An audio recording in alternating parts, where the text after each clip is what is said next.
Hey folks, David Stewart here. Hope y'all are having a very good Wednesday. And it's time for the Wednesday show. Every Wednesday at 6 p.m. Pacific, 9 p.m. Eastern. I'm just gonna talk about some random stuff and play some games, maybe, kind of see what's going on. I don't know if you guys stayed abreast of some of the news. There was that huge explosion in Lebanon. If you haven't seen the explosions of it, this is like legitimately one of the craziest explosions I've ever seen filmed. And one of the reasons is because it was actually filmed. And most of the time, like if you have a bomb dropped somewhere, you don't see the bomb go off, or you don't see, say, like there's no film of the Oklahoma City bombing. Because people were not pointing their camera at a building hoping it would explode and thinking it might explode. Rather, in this case, it was a building that was on fire and people were filming it because it was this huge raging inferno. And then there was this mighty explosion of all kinds of explosive material, supposedly like fireworks, or they were storing explosives there is what the story was, which I think is pretty interesting. But if you haven't seen those, I shared a couple of them on Twitter. They are really something. It is one of the coolest things that I've ever seen on film. Now, unfortunately, even though I say it's one of the coolest explosions, there was 100 people at least that have died with that. So I don't want to sound completely callous with that. But this is another one of those examples that as soon as this happened, everyone was piling on with some kind of opinion about what the explosion was and some sort of conspiracy and what it was. You had guys, I think there was some athlete was like, it was a nuclear explosion. That's definitely a nuclear explosion. It's like you are such an expert in what nuclear explosions look like, what atomic bombs look like going off, you know. Not that many people have seen an atomic bomb blow up over a city. My grandfather was one of them because he flew escort over, I think over Hiroshima. And so he actually took pictures of it. And so some of the pictures that you see of Hiroshima, my grandpa took. So all of those men who flew that mission, my grandfather was one of the last living people to see a nuclear bomb used against the population or see it go off in a city. So there's not really very many people who are experts at what live nuclear explosions look like going off in a city, rather than like a test out in the desert or in the Siberian wasteland or something like that.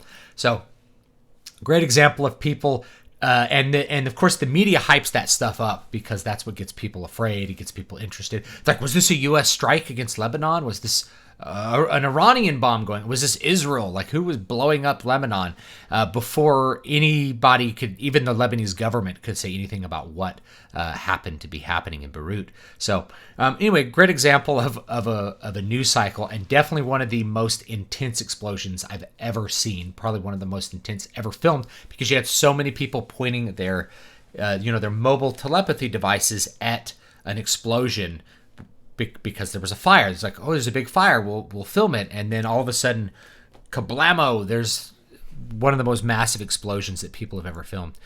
Really, really interesting. So there's that. So there's topic number one. Great example of the news cycle and people really just trying to be experts without having any kind of information and jumping on the conspiracy bandwagon right away. Next topic, I'm going to just kind of blow through a couple topics that I think are fun to talk about. And, I wonder if Michael Bay is going to try to outdo the Beirut explosion for his next movie. I wouldn't, I seem to remember Michael Bay wanting to blow up a bridge in Eastern Europe somewhere and not being able to do it.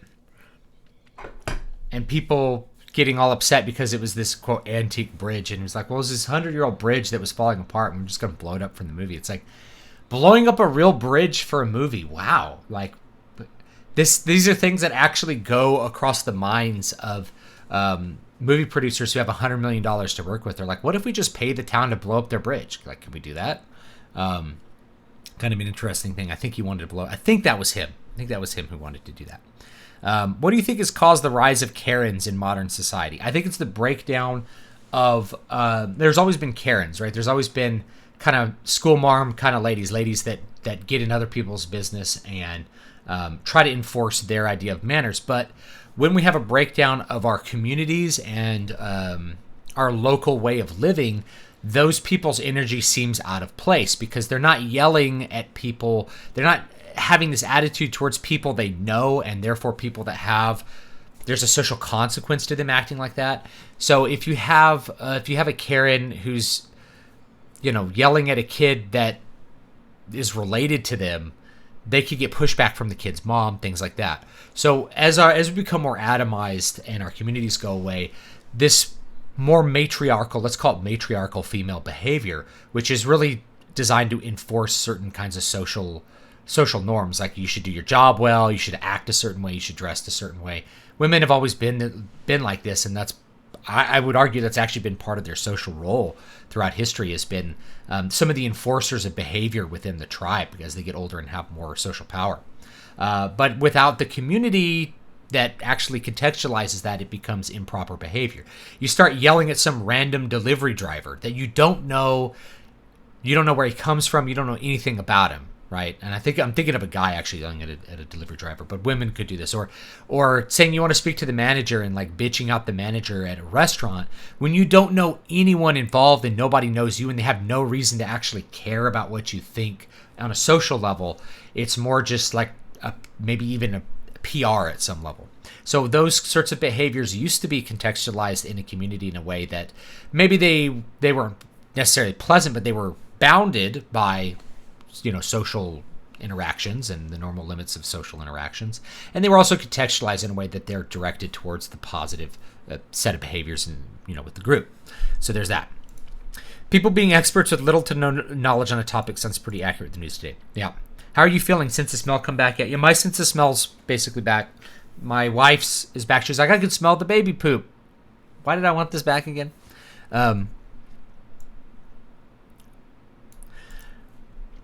All the friends on social media who were virology scholars in February mysteriously became demolition experts over the course of lunch. Yeah, everybody has an opinion, and that's kind of the problem with social media, is that it's very democratic in that sense. Like everybody can put out an opinion, and whichever one has the most interesting take ends up being amplified, whether that take is accurate or not. And it's going to be the same thing with like. It's why our 24-hour news cycle tends to focus on negative things, why it hypes up fear. Why did everybody go to an attack, right away, like as soon as it happened? It's because that is, first of all, Lebanon is in a place that has a lot of conflict. And Lebanon has had a civil war that was pretty destructive. No, I don't know. You could talk about that in some other time, but... So they start thinking it's a terrorist attack or some sort of military conflict because there's a lot of conflict in that area. And so that's going to be amplified up because people are naturally worried about it. And before you know it, the standard narrative tends to be the one that rises the quickest. And the one that rises the quickest is the one that has the most viral potential, which is the one that has the most fear, anger, negativity built in with it. We saw the same thing with George Floyd. Anytime that there's an event that gets hyped up by the media, it's usually going to be a case where whatever the most viral take is what's going to become the standard narrative. And then you have to spend the rest of the time trying to counter that narrative. And the mass media doesn't really want to do that because that's what got people's attention to begin with. Remember, they're trying to sell your attention to advertisers. All right. Hardwick, I don't know about President Trump saying that because I didn't see it. I didn't pay attention to it. It could have been an attack, but people were like, it's a nuclear bomb. Come on. Very few people are experts on what nuclear bombs look like when they're exploding. It actually could have been an attack. We don't really know. But that's one of the things about the news cycle is we don't know yet, and we're not waiting for anybody who's there and has relevant knowledge to say anything, like the Lebanese government or someone like that, right? Okay. So let's go on to the next. Yeah, it was a peaceful protest that, what was it? It was like a peaceful protest that amplified or something. It's like, wait, it became more peaceful? Oh, no, it turned into a riot. Okay. Raul Neonzi, thank you. First off, if it bleeds, it leads. Second, You interested in helping with an anthology and planning? Yeah, your Twitter message. I do appreciate that. I'm super underwater right now with all of my other projects. So I could probably do cover design or like formatting or something, but I don't think I could do any editorial work. Like I'm not up to reading a bunch of stuff and deciding what should or shouldn't be in an anthology. Like I'd be happy to leave that to other people, and I could, after it's assembled, I could easily format it and design a cover. That's an easy night of work for me to do that. So I'd be down to do something like that, but I can't do too much because I'm pretty underwater with all my projects. I got coronavirus at the exact time when I plan to have about 2 to 3 weeks off of totally free time to grind out a novel that I've been planning for a while and really wanted to take the time to blast out. When I got sick, I really couldn't work. It just wasn't possible. I had to, not just because I felt bad, but I still had to take care of my children.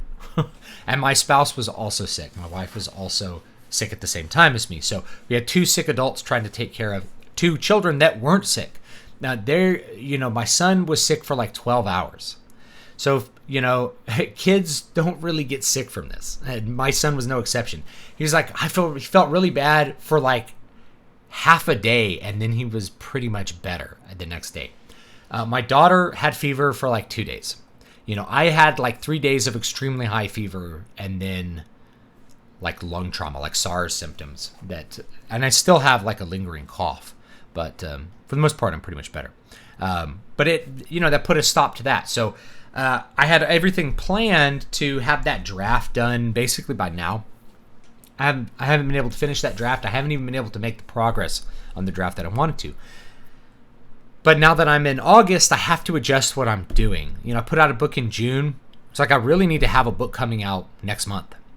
I really need to have a book coming out this month, but I don't have anything ready that I could just blast up and get out this month. So I have to switch to another project in order to get another book out really quickly. Then I'll have to come back to that fantasy book because it's a longer book. I tend to put out these books that are between 20,000 words on the shorter end up to about 50,000 to 60,000 words. Tends to be where I put a lot of books out.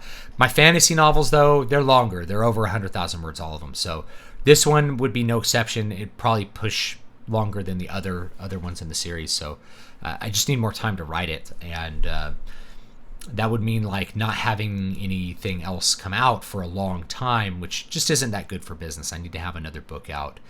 So I plan to do that one, and then to do, the third Moonsong book, to edit that one and get that one out. Those are already written, but they have to be pretty extensively edited because these are early books that I wrote years ago. So if you haven't gotten City of Silver yet, that's like 99 cents. This one came out in June, Tower and Scallow.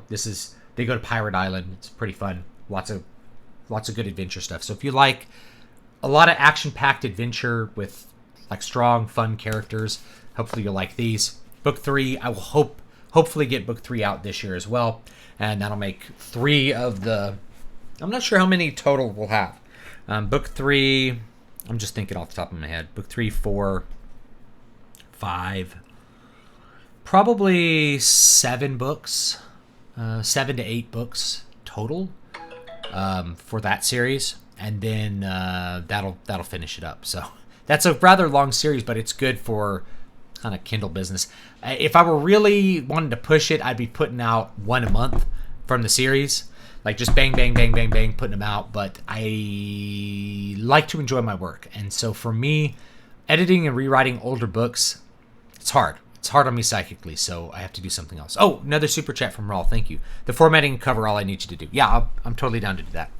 It wouldn't take me much time at all to do either one of those.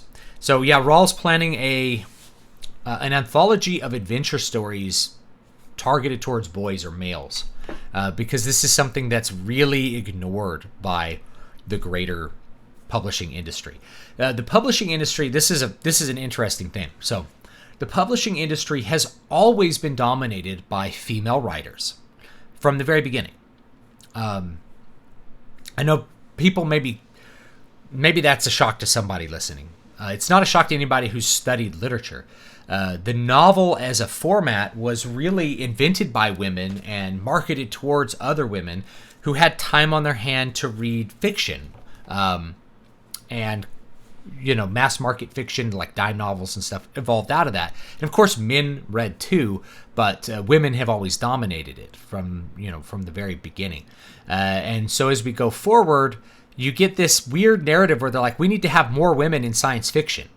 Women dominate every part of the industry except for science fiction, which has been a fairly male-dominated space.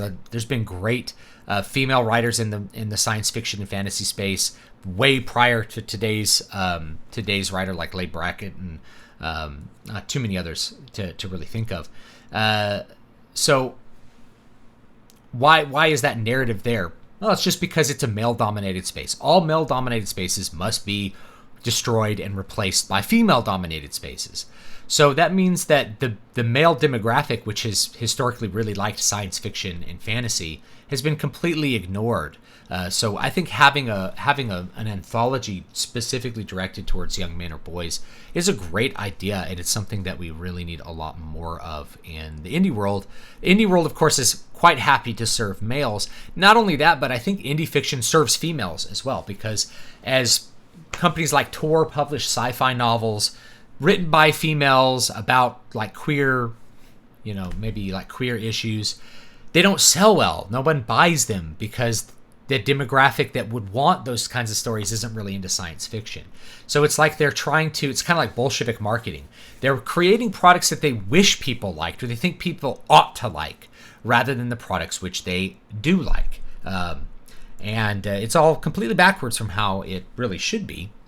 But anyway, so I'm glad to see more stuff heading towards the male space.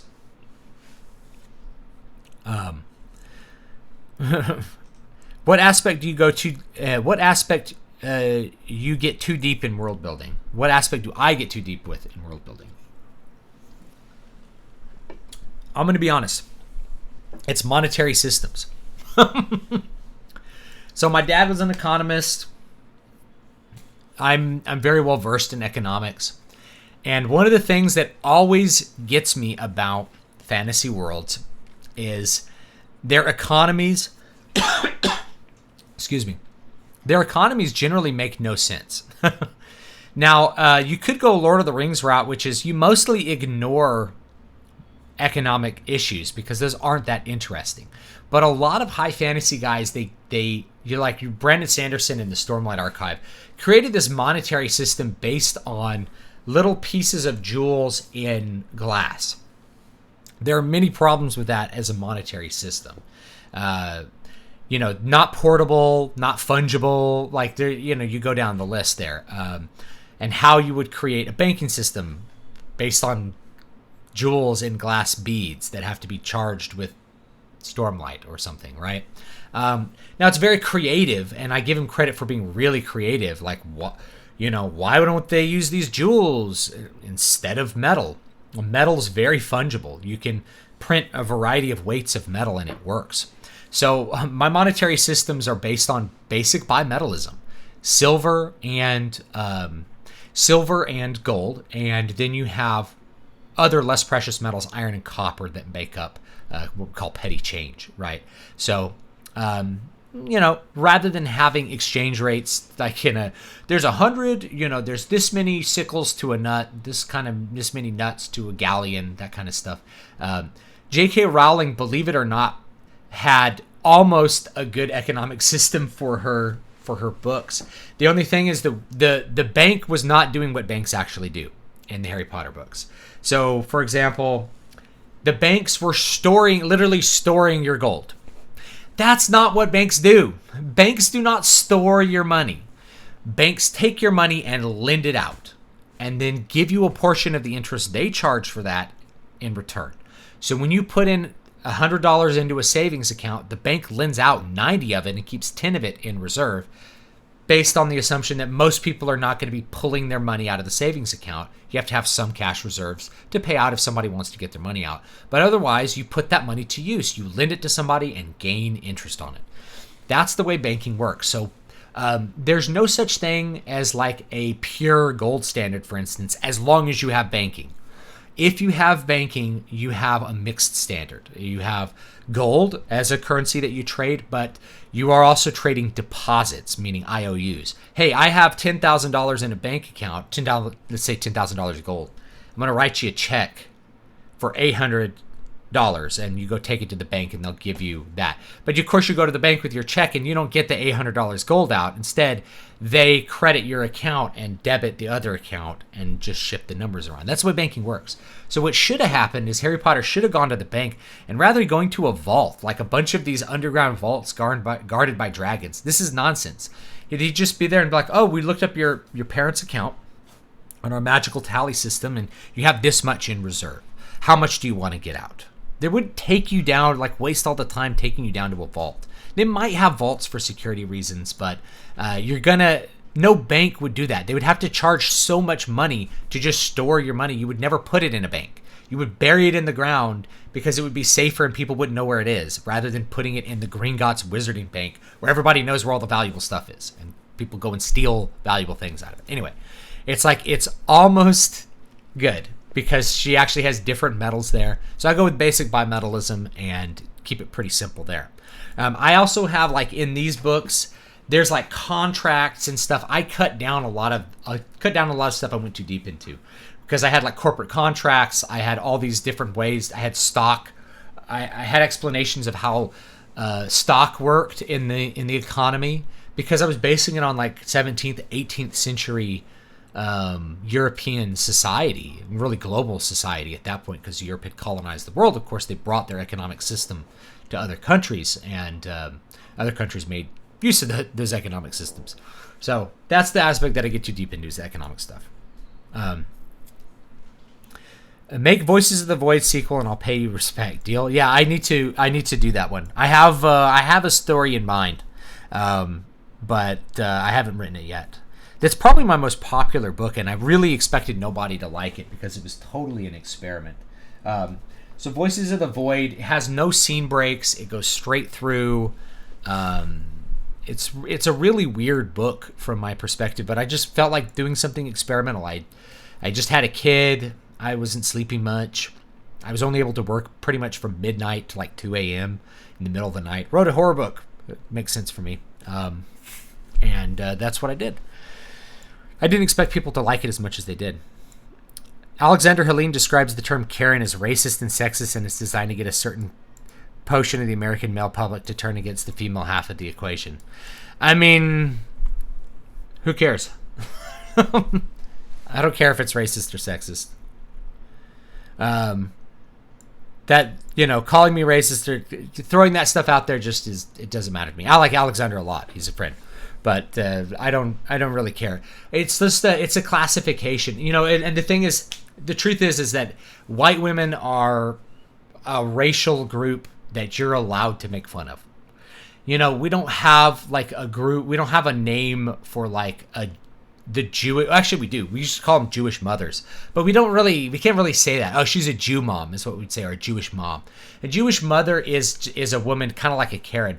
She's just extremely intrusive into your life all the time, and she's intrusive into your like friends' lives. So I had a friend growing up who was Jewish, and his mom was like that, and that's why we came on that. Like, oh, it's like Kyle's mom from South Park, this Jewish mother.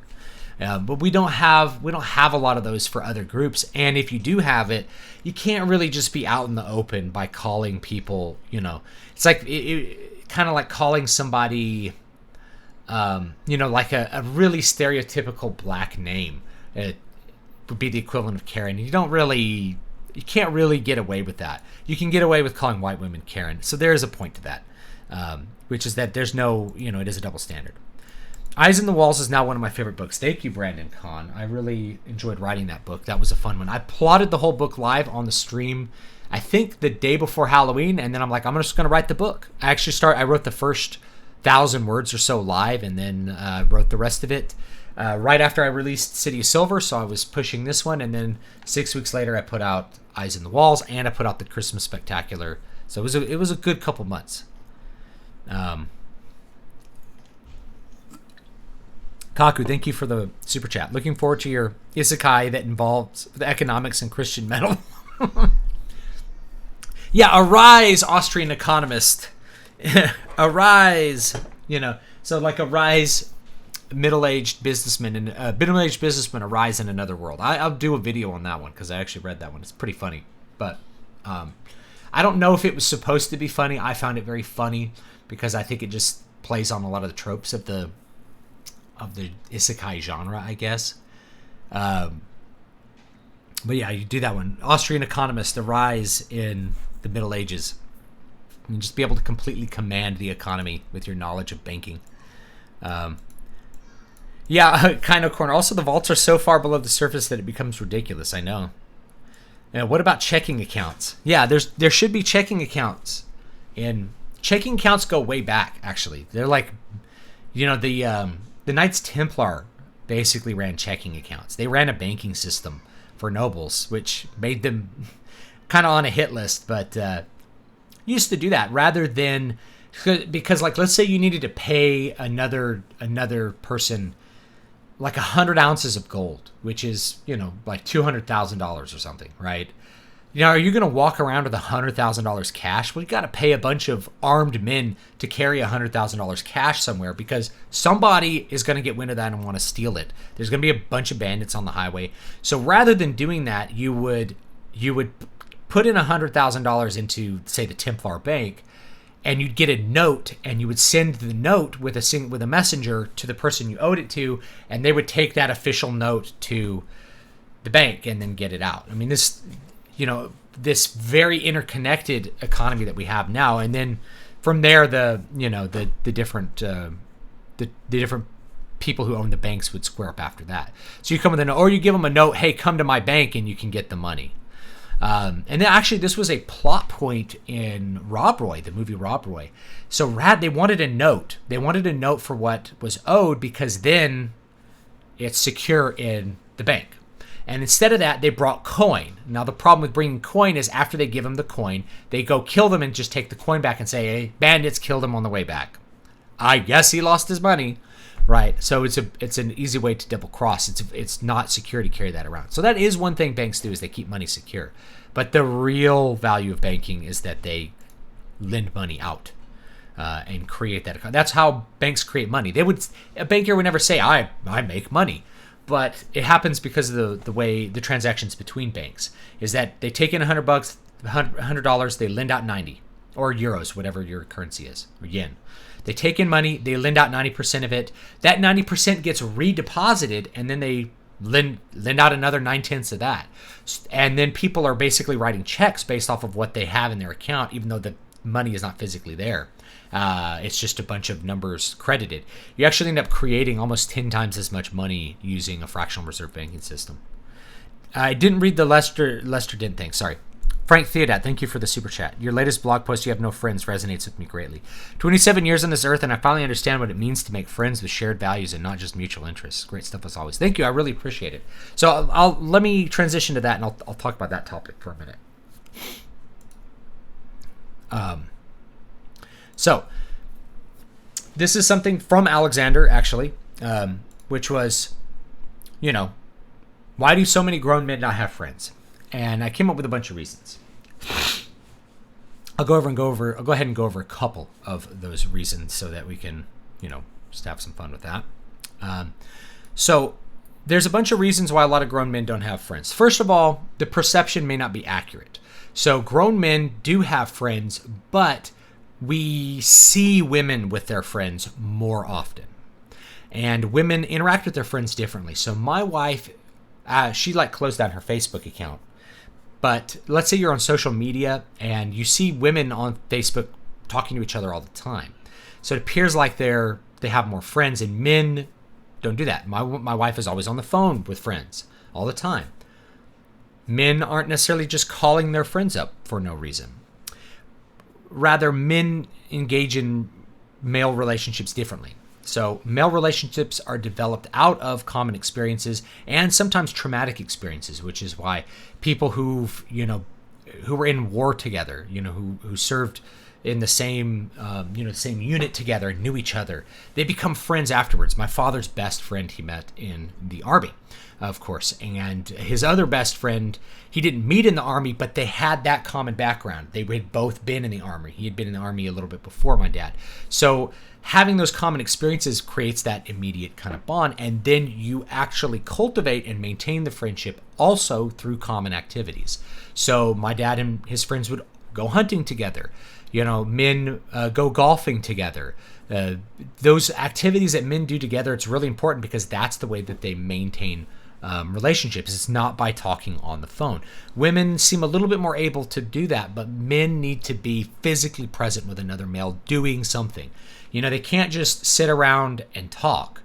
It's usually a common experience that they're both directed towards. So if you're playing Dungeons and Dragons together, if you're going and playing poker together, these are male activities that are designed to maintain male friendships. You can't eject those from your life if you want to have those male friendships continue. And I personally know this. A lot of my male friendships came from playing online games, and they're real friendships. I made very good friends playing World of Warcraft, good enough friends that came to weddings and stuff like that. We used to go to vacations together, things like that. So those common experiences directed towards goals, men are always goal-oriented, those created good friendships and maintained them. And once those things go away, I don't play WoW mostly because I'm not real happy with where Blizzard's at, but also because it's a real time sink to actually do successfully. It's not something like a poker night. It's something that people tend to play every single night in order to do it at a high level. And it's harder to get, it's like herding cats to try to get people to do everything at the same time. Like once you get past a certain age. Men start to fracture off as they get older and stop doing those things. They get married, and so they have less time to just casually have parties with friends or go fishing. And eventually you start having kids, and the time that you feel like you have to spare for social time gets less and less. And it's a low priority because men are very responsibility driven, especially in our society. So anything that's not looked as advancing the interests of the family or themselves is viewed as a waste of time. And so it gets jettisoned. So this is one of those things that we probably all need to think about going forward, is how are we going to make and maintain male friendships? It takes time, and it's usually going to be time centered around an activity. And time centered around an activity, it can be difficult to do, but it's something that, as even me, I have young children, it's something that I know I need to prioritize more of. And it's something that I know a lot of other men need to prioritize more of in order to keep those strong male friendships going. Even if it's like going down to the pool hall and shooting pool with your high school friends, that's a very meaningful time, and you shouldn't let anyone try to convince you that that's a waste of time, because those are going to be important bonds. And the whole point of a social net is that when you have needs, those people are not only there willing to meet your needs, but ready and they desire to help you meet your needs because they care about you. They're like, whoa, you need help moving? I'll help you move. Or whatever it's going to be. Or, he's down and out. Let's help him. Oh, crap, he's getting a divorce. You could stay at my house. That kind of stuff. So you need those male friendships in order to just deal with a lot of the things that life throws at you. You can't all be your wife. And especially for single men, I wrote this story called Iron and Clay. If you haven't heard the audiobook of it on the channel or read it on my blog, basically our system is designed to atomize, in particular men, but atomize all of us. And if you follow it far enough, what you'll basically be asked to do is be a mobile productivity unit willing to move to any other city. If you're moving all the time, you're not going to be making friendships because you won't be having those common experiences, and you won't be maintaining common experiences with the people you do meet to have those friendships go on and be long-lasting and meaningful. So moving to a new city every year is, if that's who you are and that's really the way you want to live your life, that's fine. But be aware that you're probably not going to be putting down those deep-rooted friendships that you're going to need to survive a big trauma. It doesn't mean you won't have any friends. It's just, especially the way men make friends, it's through those common experiences. So anyway, thought I'd get to that.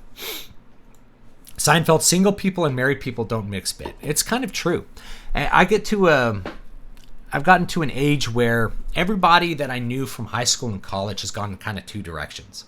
There's people that are basically settled. They have a family, maybe they have a steady job, they have children, right? They're married with children. Then there's people who seem to still be living through an extended period of youth, kind of like the characters on Seinfeld. They're in their late 30s. I'm 37 now. 37.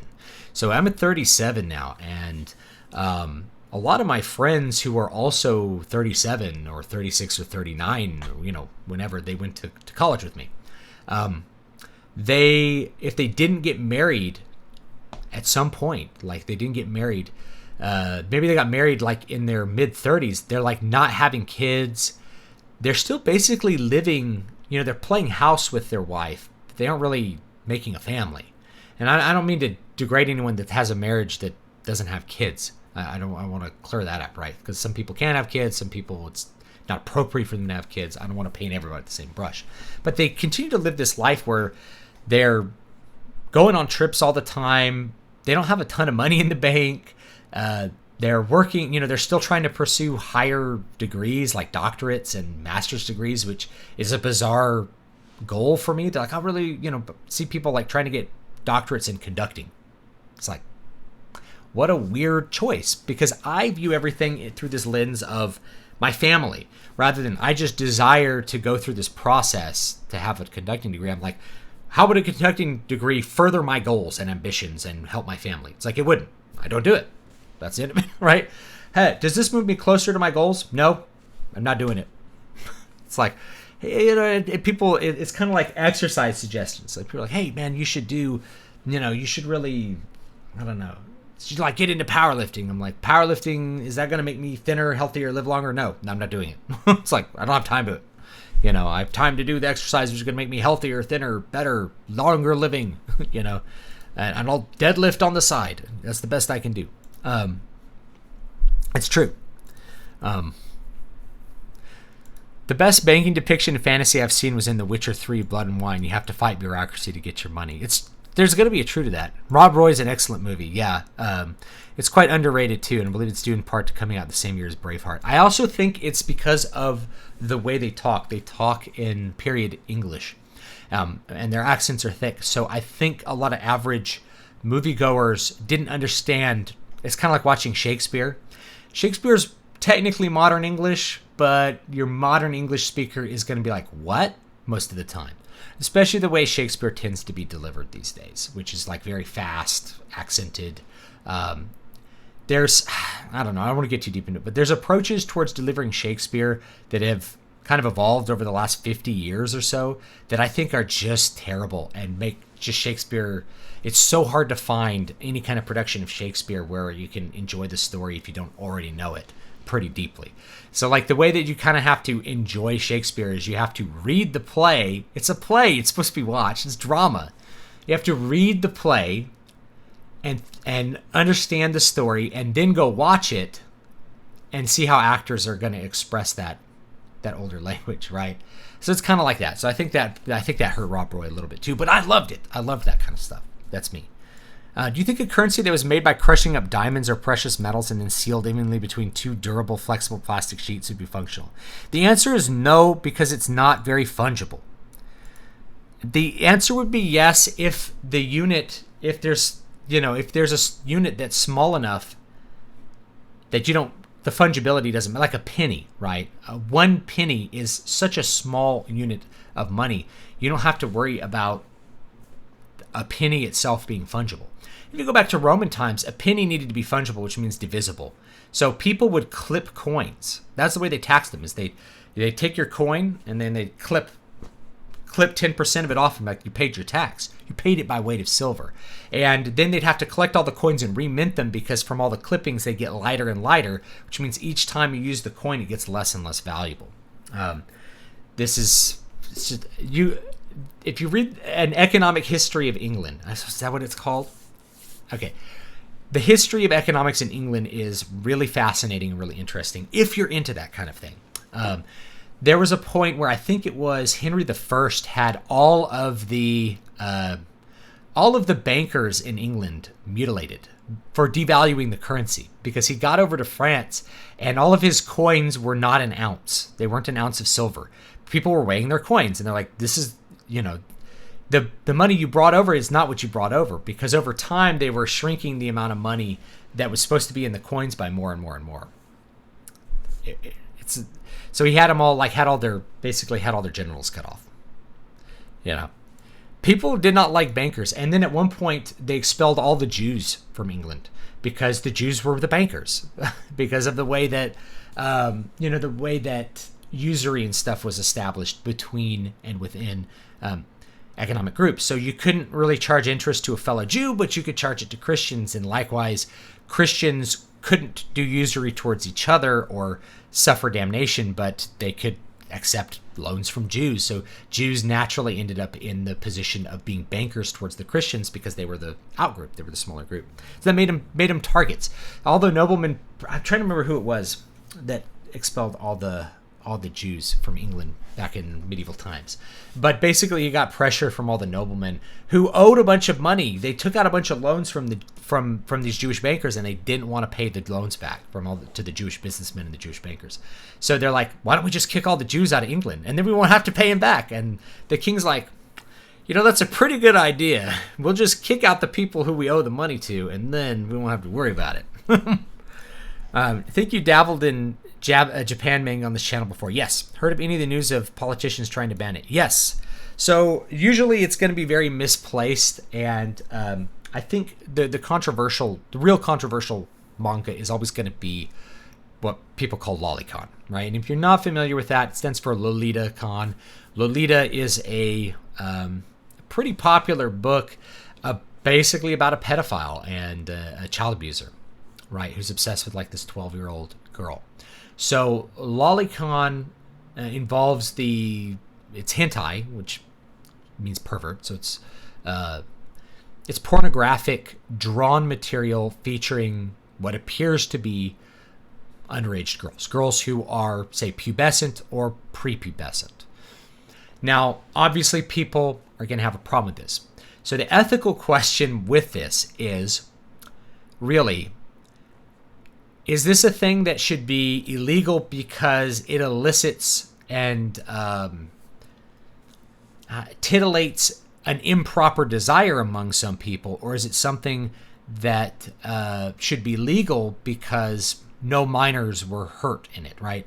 They're drawn images. It's not the same as child pornography. Child pornography involves an actual child being abused and a photographic record of that, really. That's not the case with lolicon. But the problem is people, when they don't understand something, they start to overgeneralize. And so they think that all manga is somehow pedophile obsessed. Or, there's a lot of manga that is directed towards teens and has teen romance. You wouldn't call the teen romance in, say, American Pie to be pedophilic because it's acted out by adults. But it's high school kids, right? Is it pedophilic? I would probably say no, and I'd probably say no to like teenage romance stuff that isn't hentai, right? And so the hentai is what people pay attention to, and then they start to generalize everything. It would be like if you were from a culture that had no movies and there's porno movies, and so you think all movies are bad. That's kind of where we at with that, right? And here's a weird thing about the United States is in some localities, in some states, you can't own lolicon because it's a depiction of someone under the age of 18, even though it's not real. It's not real in any way, right? It's drawn. It's a picture that somebody drew. So you could actually get arrested for that. So that's a danger that a lot of people aren't aware of, that maybe are cruising for hentai, is like they could actually be looking at images that are illegal in their particular location in the United States. And there was a guy who went to jail over this almost 20 years ago. Basically got busted for having a really extensive manga collection that had lolicon in it. It was a big hentai collection. I don't know. I in general, I think it's mostly people not understanding stuff. I tweeted out a guy, I think a representative from Florida, who was like, Pikachu's like a pedophile symbol or something. It's like, like people go so far beyond the pale with this kind of stuff.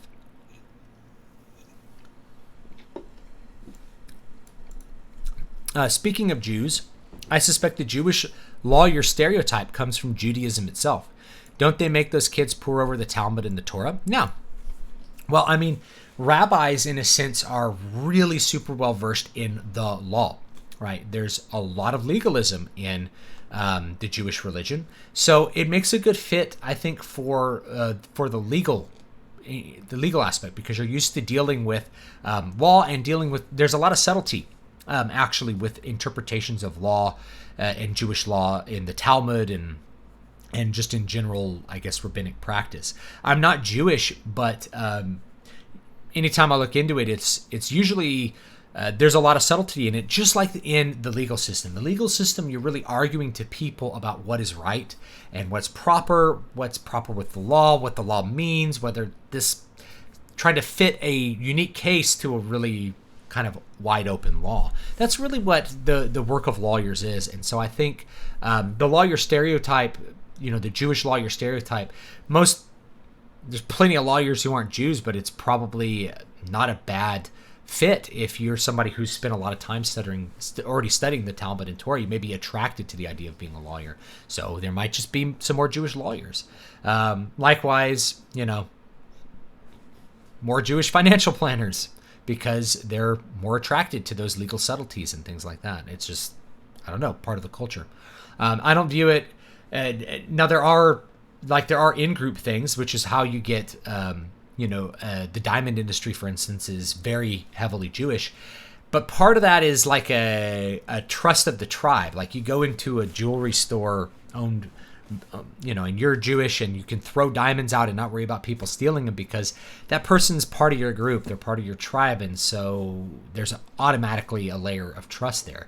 This wouldn't be true, say, with someone who's white, where there's just so many different, you don't know other white people. You don't have anything in common with them. We even have different religions. It's like maybe we could both say we're Christian, but then you press the guy and he's like, oh, well, yeah, I'm Christian, but I don't believe that Christ was actually God. It's like, bro, you're not Christian.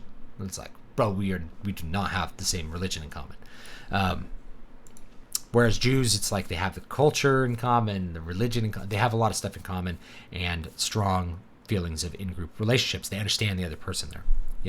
So it makes like the diamond industry, it's a bit incestuous, but it's one of the benefits, I guess, of if you're Jewish in the diamond industry is you have a bunch of people you can trust in it when you're carrying around things that are worth lots of money that people can steal.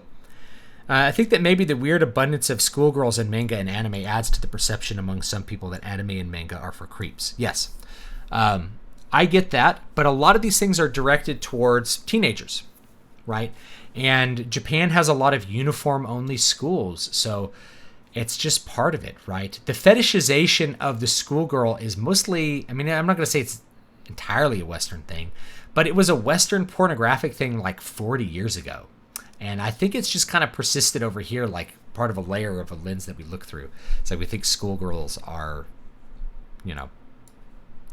intended to be sexualized somehow like that. But there's a lot of teenage romances in manga and stuff like that. Stuff that's really just, it's like, there's like romantic comedies that are anime and manga, and people don't really get that those are different from other things. They're like, anime, I like anime. It's like, anime is like it's a medium. There's most anime, I would say, is like, I have zero interest in it. Right? It's just a couple things. There's good anime shows and there's probably really crappy ones, and just like anything else, right? There's good movies and bad movies. It just depends. Let me see if there's other stuff I missed. Stanley Kubrick made the first film version of Lolita. I didn't know that, which probably made the book more popular. What happened to all your friends who were still single at mid-30s? Did they vanish to focus on their wizardry pursuits or take up something horrible like golf? So, like I said, most of them ended up going back to school, because I knew a lot of music majors. So they went back to school to get higher level music degrees. And I think, I'm going to project a little bit. It's not projecting. I'm going to imagine a little bit. Sorry. Because I don't actually feel this way. But they remember being happy as a music student in college. So they're like, I just have to go back there, because their life hasn't really, when you start having kids in a family, like your life gets set in this kind of path that has its own momentum. Things just kind of roll along with it. and you don't make a lot of big changes to your life. There's just not that many big changes once you start having a family. And it's not a bad thing, but it can feel, kids really keep it interesting. Everything's always changing with kids. But it could feel like, well, we've just kind of done the same thing for 10 years. If you don't have the kids, though, that's going to feel really stifling. If you've worked at, if you've had the same teaching job for 10 years, and you're not married, you don't have kids, you're not watching kids grow up, you're not moving forward, you don't have a career that goes anywhere, it's easy to go, I got to go back to school and do something different, because you're going to feel that, like, my life hasn't changed. Another year's gone by and nothing has changed in my life. What do I do? Make sure I didn't miss any super chats along the way here. Oh, I missed one from Kaku. Thank you. It's Super Chat Jest, reference to Right Streams. Yeah. No, I get it. It's great. I could write an isekai with, like, I would actually, that's probably the isekai I would write, would be like, economists arise in medieval England or something. And be like, this is very inefficient. We should really do it this way. It's like, why are you guys doing this? Oh, no. We should do it this way. Why are you guys on a bimetal standard? Don't you realize that's inefficient? What we should do is be on a pure gold standard. It's like, what do we do with all this silver? Make spoons out of it.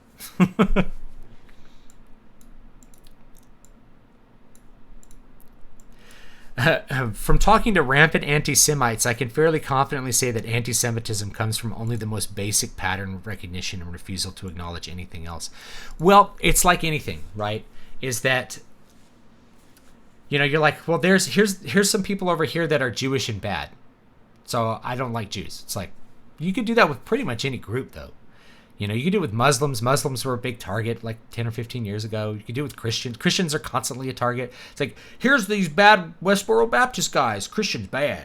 It's like, all Christians are like this. Christians are always like this. The militant atheists have a monolithic view of Christianity. You don't want to have a monolithic view of groups of people, because groups of people are always made up of individuals. And those individuals are going to vary wildly with whatever you're doing. Did you see that gross, weird Trolls World Tour doll with a button on its crotch? I think I did. I think I saw it, but I don't really remember much about that movie, because I didn't watch the whole movie. I watched like one scene of it. Two things. What's on the gaming menu tonight, and what do you think of HEMA? Okay, yeah, let's play some Oblivion. Oh, yeah, sorry. Hardwick says Alexander's idea is less promoting the carry name to promote anti-white racism and to cause division between men and women. Yeah, I mean, to me, I look at it as a signal that you're allowed to make fun of women. But it's not completely wrong. It's allowed because it's not a privileged group.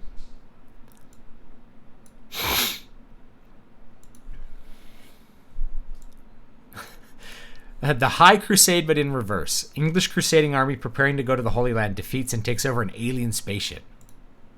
Cool. That's a good idea. Oh, yes. So, HEMA. I like HEMA a lot. I used to watch a lot of HEMA videos. HEMA is historical European martial arts, which is going to be basically sword fighting with period weapons. And there's competitions that involve that kind of stuff. Rather than fencing. Sport fencing is something that kind of has been extracted from what used to be European martial arts. So sport fencing is really nothing like actually fighting with weapons. So it's sort of the kendo of European swordsmanship. So kendo being competitive sport that's intended to be more like actual swordsmanship with Japanese swords. HEMA is kind of the next step past that.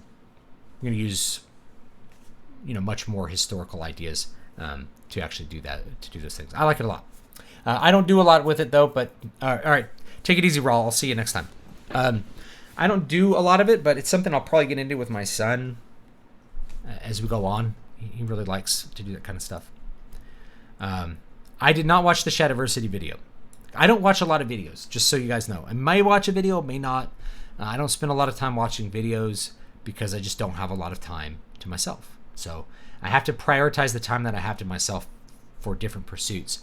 So I don't watch very many YouTube videos. Occasionally I'll watch them if I'm doing something where like I can I want to watch a 5 or 10 minute video, putting shoes on or something. I don't know, but I don't watch a whole lot of that.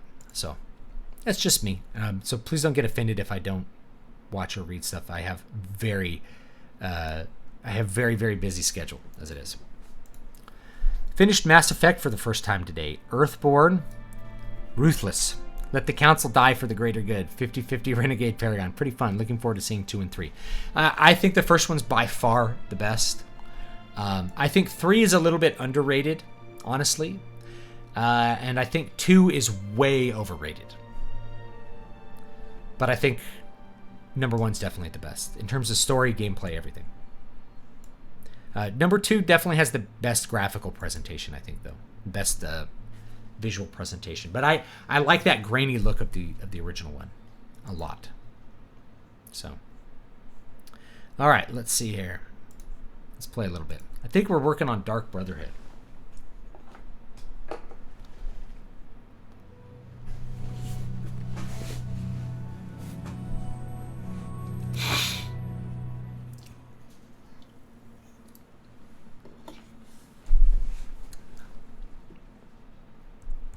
Shadiversity is the best medieval era YouTubers out there. Yeah, I like his channel a lot when I do watch stuff. He always has a good presentation too and goes really deep. So a lot of times the tendency is you get this pressure as a YouTuber to do like 5-minute videos all the time, 10-minute videos. Because if you can get people to watch like 2 10-minute videos, you'll make more money than if they watch like 1 20-minute video for the most part. Chad doesn't do that. He'll do 20, 30-minute videos and try to cover literally everything. And for the most part, he does a good job with it. You like Mass Effect 3, swords or pistols? Your choice at dawn. I didn't say I liked it. I said it's underrated. It's an okay game. I think most people didn't like the ending because they didn't realize that they never had choice to begin with. I'm aware of how BioWare design actually works. And the thing about how BioWare design actually works is that you never have choices and your choices actually never matter. But you have an illusion of choice. So they give you choices that really don't impact anything, you know? Like you can convince Saren to kill himself at the end of the first Mass Effect game, which is really cool. Don't get me wrong. That's actually one of the coolest things that I can think of. But ultimately you still have to fight him.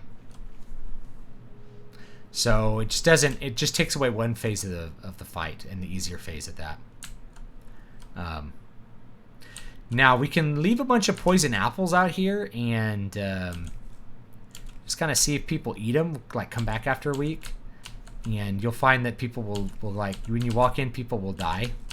So, but you got to take all the food off the table. And then you can, let's see here.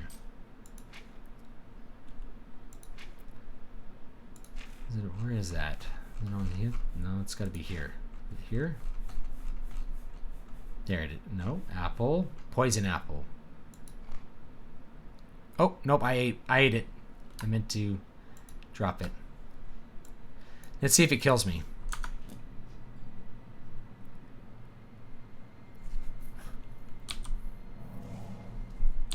I may have to reload the save real quick because it's actually going to kill me.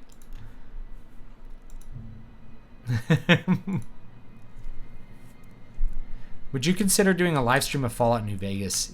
Yeah, I haven't played it in a long time. I enjoyed it. I enjoyed it quite a bit. It was a good game. Did medieval Europeans have their own version of hand-to-hand combat? They did. I mean, grappling was part of it. And actually, hand-to-hand combat becomes more important in the late medieval because you have to grapple somebody in full plate armor because otherwise you just can't get a beat on them. You'll have to grapple them and get at them with a dagger because their armor's so effective. You just can't, like, you just hit them about the shoulders with the sword and it doesn't do anything. You really have to have grappling skills. Drop one. There we go. We'll drop a couple of those bad boys here. What do you think? Drop one. Drop one here. My dog is barking. I have a light spell. I can't see in here. I'm a starlight. There we go. So we got some poison apples here. Is he gonna come up and eat one? I'm up and eat one. All right, let's drop a few more poison apples here. These, you know, you can't expect to kill everyone with these poison apples, but you could kill a couple of them with poison apples. Which, you know, works. Just put them out on the table. You can also reverse pickpocket them. So check this out. Let's see if I can do this here. All right, he can't see me. So you can also pickpocket him, and rather than stealing from him, you put the poison apple into his pocket. Put one poison apple in there. And then that's it.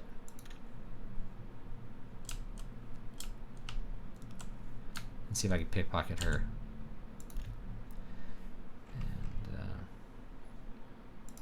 And here. And we'll put one poison apple in there. This should, and then we can come back after a week and basically everybody will be dead. There you are. It's good to see you again. No, really, I mean it. Really, I mean it. They want to make you feel a little bit bad.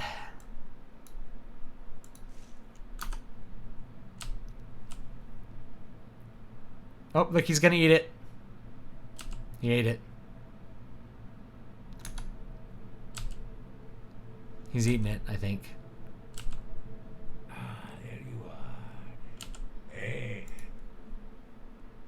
Can I eat? See if there's anything we want to buy real quick.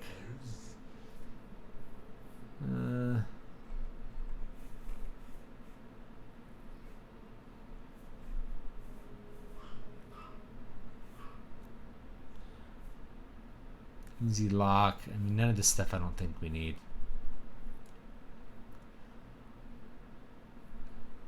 We can get Night Eye. We can use it. Get a couple of these things. That one's a little too expensive. Tell your friends about. Let's do business. And I bet there's nothing we really need to buy from him, especially for like 10,000 gold. See, we could buy poison apples and then pickpocket him back into him. They cost a lot of money, though. Until we meet again, my dear friend. So, I mean, he appears to be eating it, but like, I can't tell what his health is because he's like a guy you can talk to. Oh, Kaku, thank you. Have you ever caught wind of the crazy crossbows or bows made by York Sprov? Yes. Weapons could have redirected history, hypothetically invented in the past. Yeah, like the instant Legolas bow. I like York's channel. Also Todd's workshop. He shows how to make a crossbow like out of basically like surgical tubing and stuff. Which I think is actually pretty cool.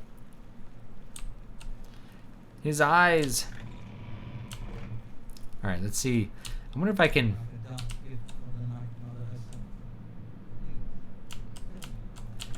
See if there's anyone in here we can pickpocket some apples into. And then we'll just like go about our business. We'll go do something else and come back and you'll see that a bunch of people are dead.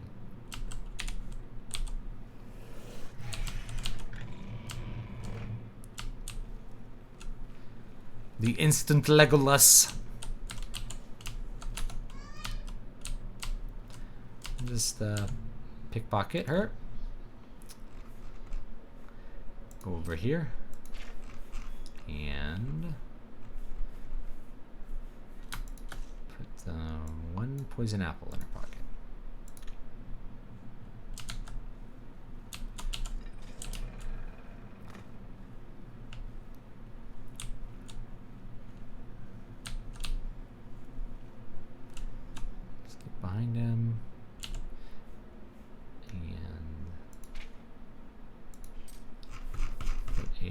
poison apple in this pocket?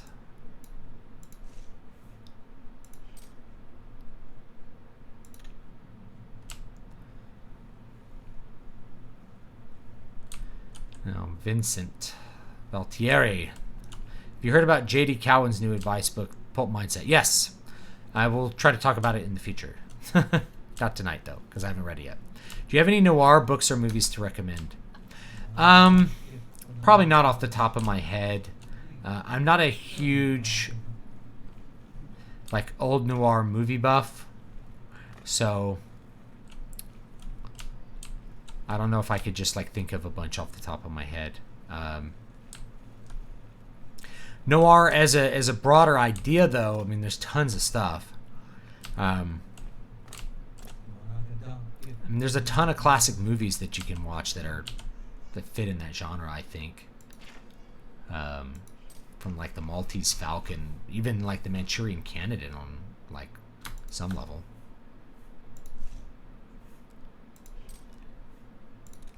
Take it. It's worth it. There we go. Fine. I didn't see a thing. Yeah, he doesn't report it because it's, like, low criminality. Alright. Now there is like an elf who wanders around the village outside. We also have to find a way to kill her too. She doesn't come back here too often. But I think we got a poison apple in pretty much everybody's pocket now, other than hers. What time is it? And we're gonna have to wait for about 13 hours. So maybe everybody will be dead after we're done waiting. Have you heard about? Yes. Okay.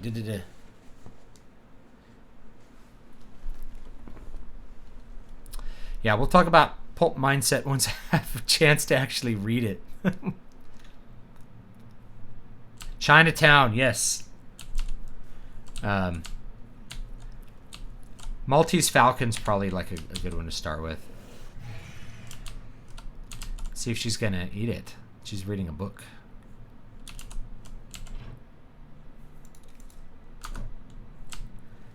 Some ham and lettuce.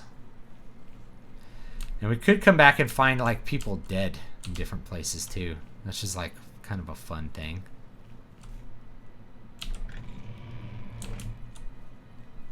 They'll just be, like, dead bodies lying around.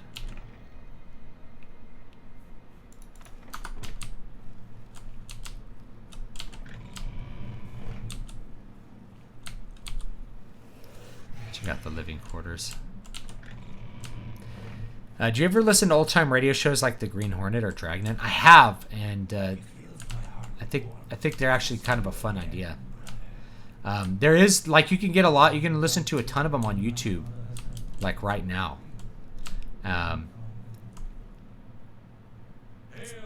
Look, he's dying. He's eating the poison apple.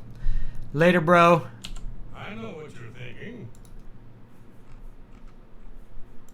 LeChance gave me a special assignment once. Had to go all the way to Somerset Isle for that one. Killed me about 30 elves. Ah, good times. Oh, the woke mob is currently mobbing Gina Carano on Twitter because she posted a photo of German man refusing to salute Hitler and hasn't shown support for Black Lives Matter. She's mocking them back. Yeah, good for her. I approve.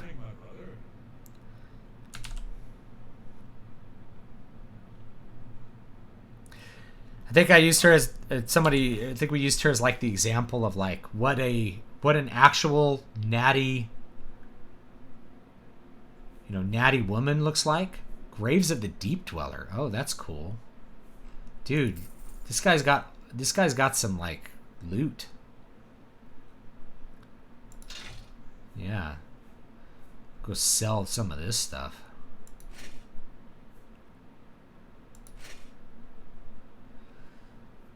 I have to come back for other things. Yep, that's how it goes. We can just open his chest.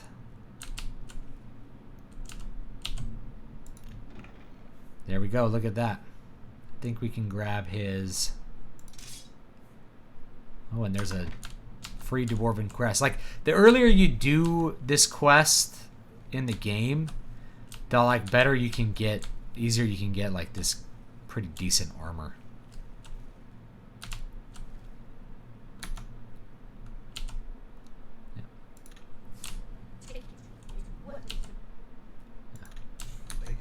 Yeah, they don't care if I pickpocket him, which is great. See if Achieva is still alive. That Khajiit's probably already dead somewhere, and I just can't find him. Except for like, I don't have anything that like makes their bodies glow. Do you think such tech introduced may push firearms manifesting earlier to get the edge over instant Legolas and Sprov's crossbow? Oh yeah, if we were to, if you were to introduce that technology, would it push firearms forward? I don't know. Do you think men that never have children are failures? My answer is no. It depends what life has in store for you. You know, if children are part of that, then they're part of that, and sometimes children are not on the docket, and it doesn't happen. So no, men who don't have children aren't failures. But it's at the same time, it's very important that in general people have children, because you need to have the next generation exist. If the next generation doesn't exist, then there's nothing really continuing forward at all. Yeah, where is that Khajiit? Here's Gogran. All right, we'll come back later. And I bet you a bunch of them will be dead. Oh, there he is. There he is right there. Unfortunately, we can't loot all that sweet stuff that he has for sale. Take his key. And, yeah. Go open his chest. Where is it?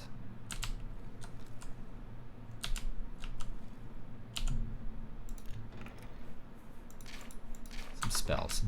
Let's actually go sell some stuff. Yeah, I don't know if that would like push technology with guns forward. I think a lot of things that stopped guns from progressing is actually metallurgical, not necessarily like mechanical, because there was lots of mechanically advanced things in like the 16th century. But you didn't have good enough steel to withstand high pressures. You couldn't manufacture a barrel with enough high tolerances or to be able to withstand the kind of modern contrivances that we came up with later, such as encapsulated cartridges and stuff. All that came after we'd kind of powered up muskets to the extreme. Have you ever seen either Ice Station Zebra or Dr. Strangelove? Dr. Strangelove I've seen, but it's been a long time. I liked Dr. Strangelove. I think it has like a kind of a perverse sense of humor to it, which I enjoy. Let me check real quick. I have a bounty. Nope. Let's go to the market district. Do Oblivion merchant NPCs have the Skyrim system where there's a chest hidden somewhere out of bounds on the same instance? I don't know, and I'm not sure. Yeah, I don't know. My guess is they don't, but I actually don't know that. It's an interesting thought. Let's do 12 hours.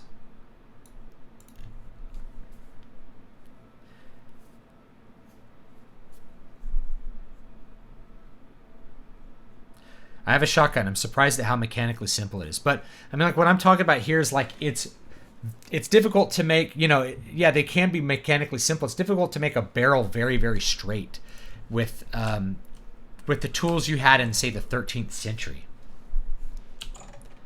The 13th century metalworking is not nearly as precise, and you don't have nearly the ability to refine the metal as you did today. making a sword was quite a bit of work because you'd have to do lots of things to try to say make spring steel. It'd be way harder to make advanced firearms just because you couldn't make steel good enough, probably. Have you ever listened to Marcus Aurelius meditations? I don't think so. I've read Marcus Aurelius. Mein Führer, I can walk. What? I don't know what that is. Good to see you. There we go. Can I interest you in some of my wares? All right, let's sell some stuff. It's Naked Axe. An excellent bargain. Short sword of A good sapling. price or a good customer? Dwarven A gauntlets. bargain transaction. That seems to Greaves. We can actually sell a bunch of potions here too, which is a good idea.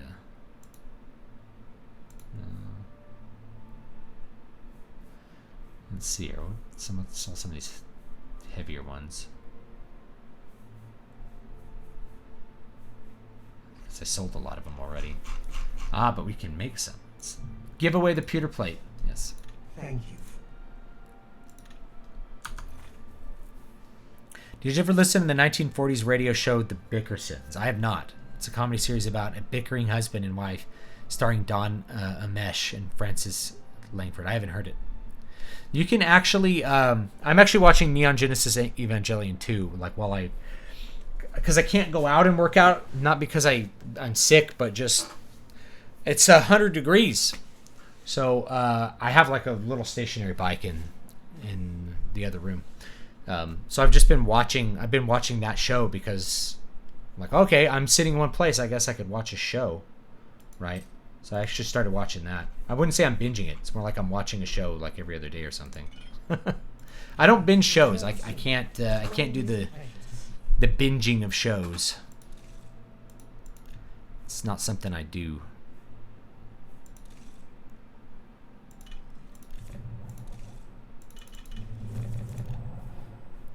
Apple.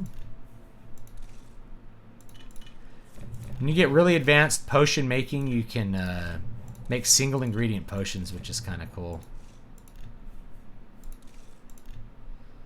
I think I've already made all my potions last time. It is good to Let's go ahead and sell some of have a look these. at my wares. I'm sure there's something to suit you.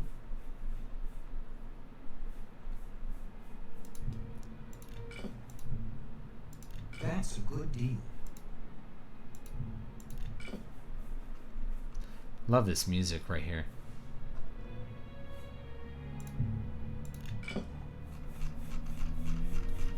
All right. Please return. 13th century firearms, also known as the silly straw area.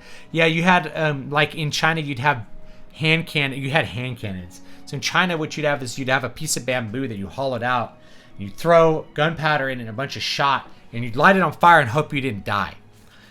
Just like that was your firearm. And they had basically similar things in Europe, you know. This makes it a little tough. Gotta have some stuff I can sell here. This one's really good. What is taking up all this weight? Probably books. Let's see if there's some books here. There we go. Marksman increased. Light armor increased.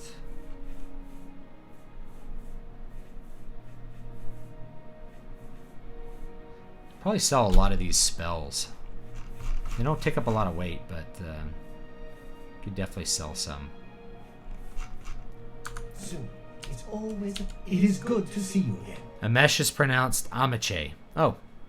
In the 1930s, Amache was a slang term for telephones because Don Amache had played Alexander Graham Bell in a biopic. Oh.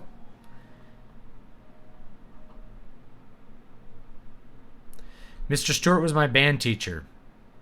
Interesting. Do you align yourself with anarcho-capitalism? I wouldn't say I ever align myself with this anarcho-capitalism, but What can I interest you in? capitalism is appropriate. Anarcho-capital, I don't know. It's too complicated to answer. I'd say I'm a right-winger. You could maybe say I'm a libertarian.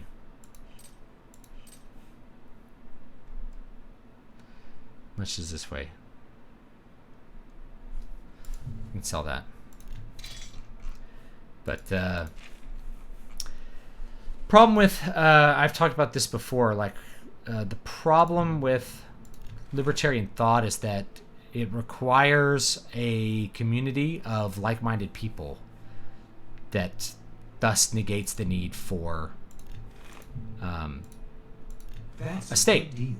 Right? So capitalism is very functional when you have a lot of social regulation of people's behavior. It is less functional when nobody knows each other, and the only thing that's really at stake there is money. There's not as much a social thing. It's not non-functional. It's just there's more negative effects. So when you have a social environment where you have a tight-knit community, that's going to rein in a lot of so-called negative effects from capitalism. Some of this stuff. Get some gold. All right. And then we'll wait around. Let's see. What do we want to do next? I think we have a Thieves Guild job.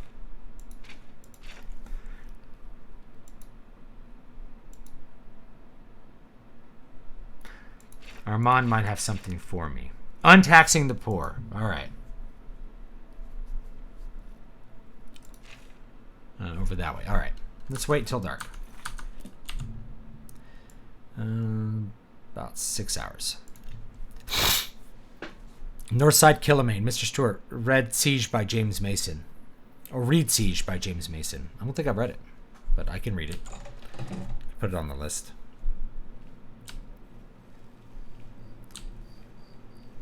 Are you not feeling that? Amici. Amici, huh? I wouldn't know. I see. I just pronounce it. I'm thinking like Vinny Appice.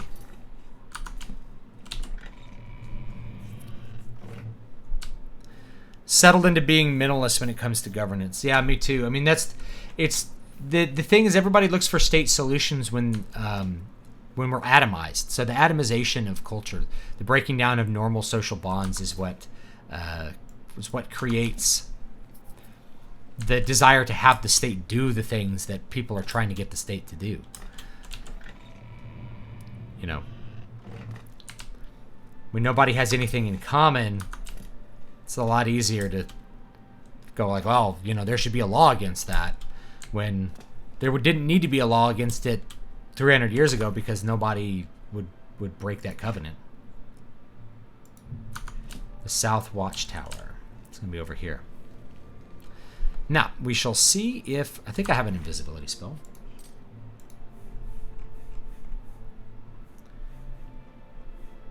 Shroud Walk.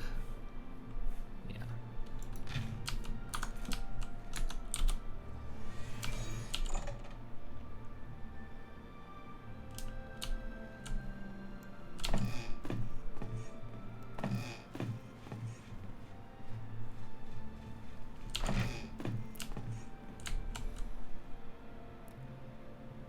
Not sure if he noticed me.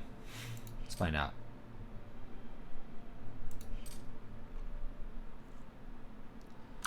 I don't have a bounty yet.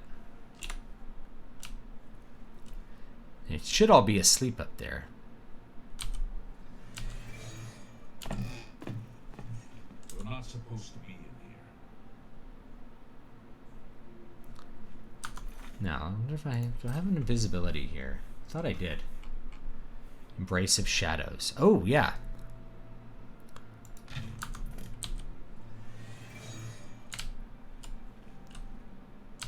How do you guys still see me?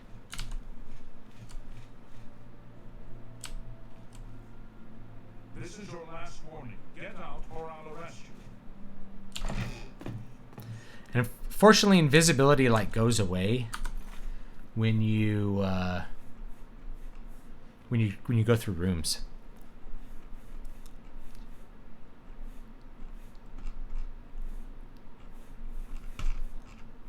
I think I have a potion of invisibility though. I may have to like wait here for just like 1 hour till like everyone goes to sleep.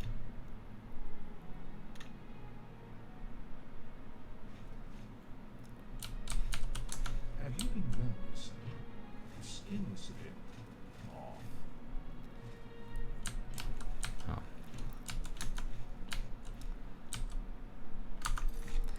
It's that Shroud Walk. It's a fun thing. If you have a chameleon spell, you can actually, once you get into the like arcane whatever. You're off duty now. Another day, another scepter. Yeah, once you what was I saying? Now, once you have access to the university, you can make 0 weight chameleon armor and just break the game. So you just get some Grand Soul Gems and enchant 4 pieces of armor, I think, with 25% chameleon, and it's like you're made. We best get back to work now, Captain catches us gabbing, it'll be our heads. Let's see. Wait, another out. These guys are still just like standing around, doing nothing. Don't you guys have somewhere to be all night?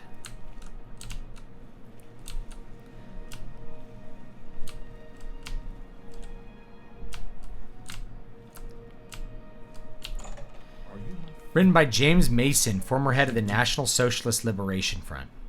Okay. I read Mein Kampf at one point, and it was pretty bad. I'll just say that. Pretty self-indulgent. Let's see if we got away with it.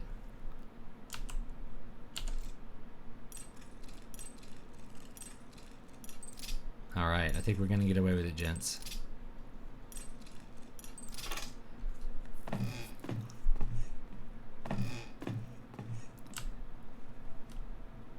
Oh, there's Hieronymus Lex. He went to bed somehow.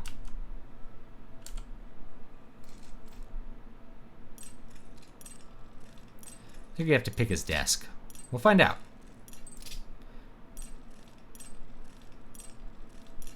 There we go. We'd be able to play some Far Cry Blood Dragon on one of these streams. The ultimate 80s action power fantasy. Yeah, I have it, actually. I think it's pretty fun. I found the tax records. Now to get them back to Armand in the Waterfront District.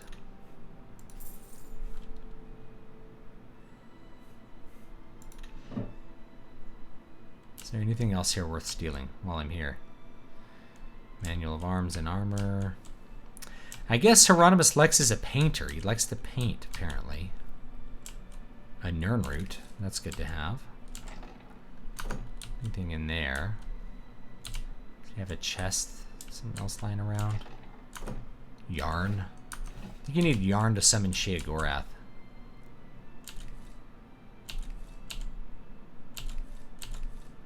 Steal all the food, because we can make things out of the food. 1 gold. Kaku, thank you. If you were sent back to medieval times, would liberalizing the economy still be viable without advanced shipbuilding? If so, which nation would you choose? Well, you could probably liberalize the economy within a nation without advanced shipbuilding, but maybe not. You know, maybe like overland trading is too slow for like a highly liberal economy. I don't know. That's a good point. Which nation would I choose?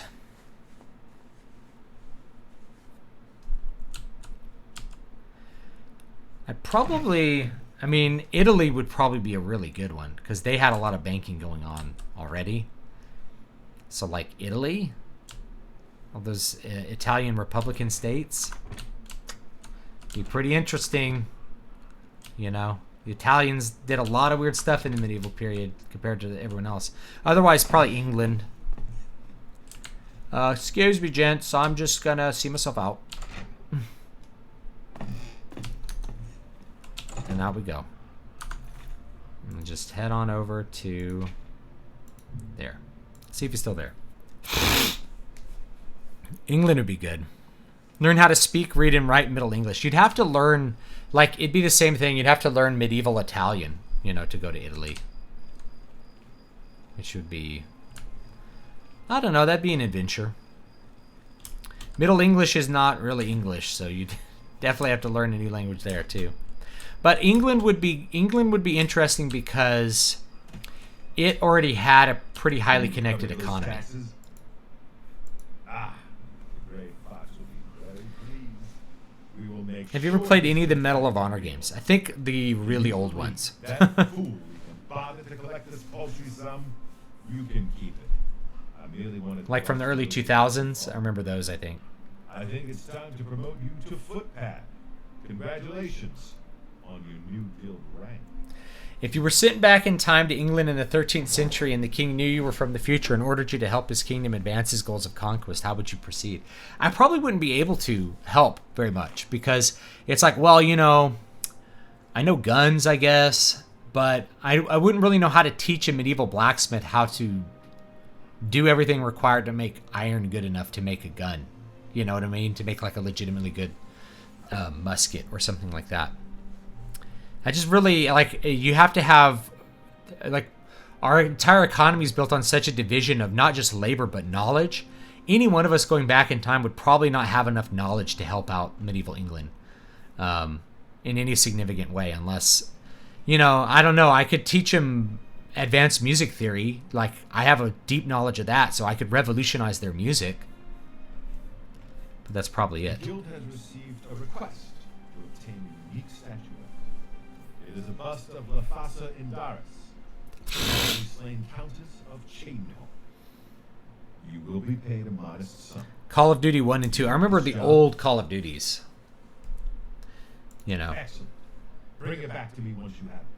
Teach them about cleanliness and germs. You know what? Actually, yeah, you could probably save a lot of lives by understanding basic epidemiology. That's a good point. That's a really good point, Wyatt. Yeah, I mean, most of our modern idea of sanitation came from the big stink out of London in the 19th century. It's like not mixing your poo-poo water with your drink water. It's like, let's do something basic like that so none of us die of freaking dysentery and cholera. That'd be nice.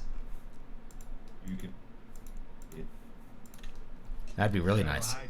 There's a reason why Mark Twain made the protagonist of A Connecticut Yankee in King Arthur's Court an engineer. Yeah. That's the original isekai. Connecticut Yankee in King Arthur's Court. It's the original isekai novel.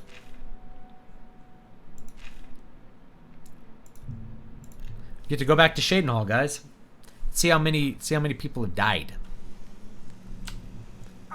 Oh my gosh, it's cloudy, but I'm still getting owned here. I know there's one Dark Brotherhood member who always likes to hang out in town.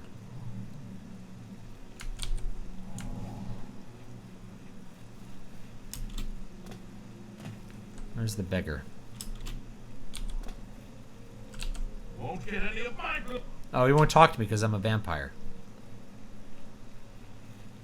Hello. You seem far too nice to be one of Ulrich's. Oh, she'll talk to me. What can I do for you? Brianne Garana can talk her way out of anything. Of course, all she talks about is herself. You teach her, yeah, you'd save a lot of lives by teaching them basic hygiene. Good day to you. That's a good point. I didn't even think of that. That could be a big one. We're always thinking of like guns. Like, how could we conquest through guns? It's like, dude, you could conquest through your soldiers not dying of diseases. You could save millions of people from the Black Death. By the way, like, they think the Black Death, you know, is one of those things like, oh, the Black Death was spread by fleas. Turns out probably not. That it was probably spread like most actual virulent pathogens, like person to person. You should leave. Get back, you filthy beast.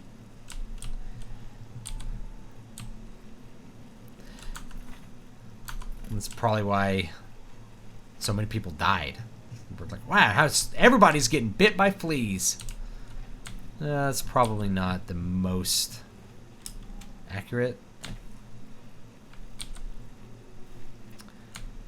Alright, let's check up on the Dark Brotherhood real quick.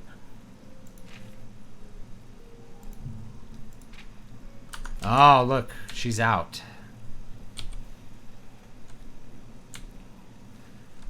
Bet you I could.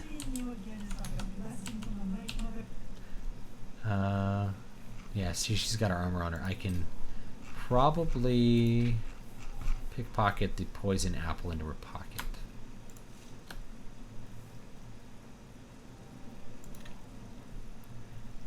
Let's see if I dropped it. Yeah, there it is.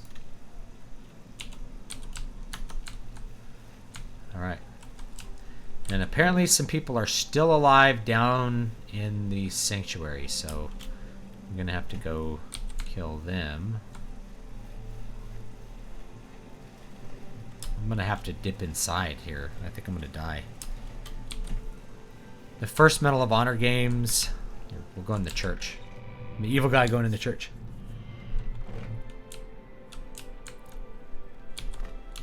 And it wasn't until the Crimean War that germs were discovered, and that maybe you should wash your saw in between hacking limbs off. No kidding. Rejoice, through faith your afflictions are banished, but not vampirism. You won't get any of mine. Come on, just talk to me. I have to charm one of those beggars.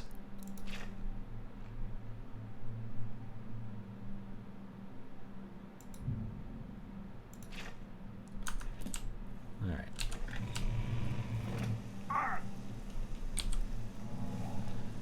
Like a charming touch.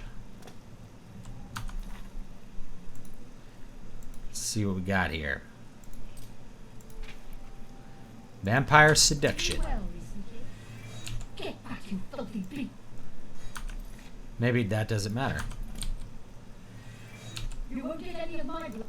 She's like smiling at my face, but she still won't talk to me. No, stay away.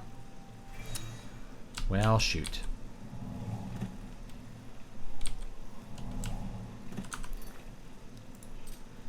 At least I'm leveling up my restoration. Really easy to do that as a vampire.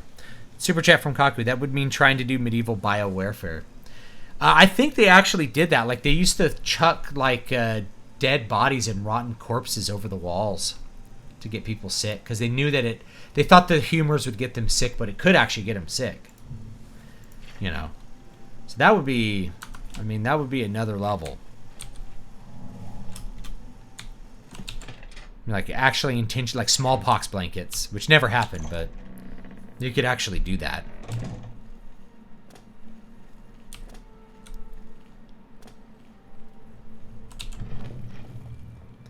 First version of Skyrim was pretty bad. Would freeze every 10 minutes at a well as well.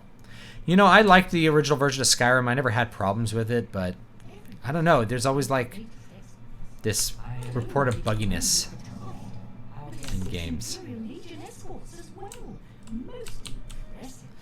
I don't know, maybe I should just like kill some people here. They're not dying on their own, clearly.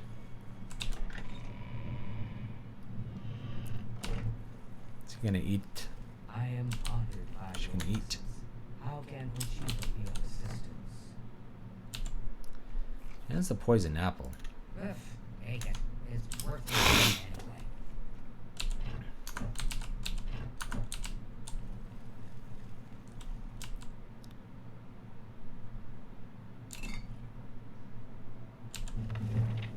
Hand-to-hand skill increased. Sweet.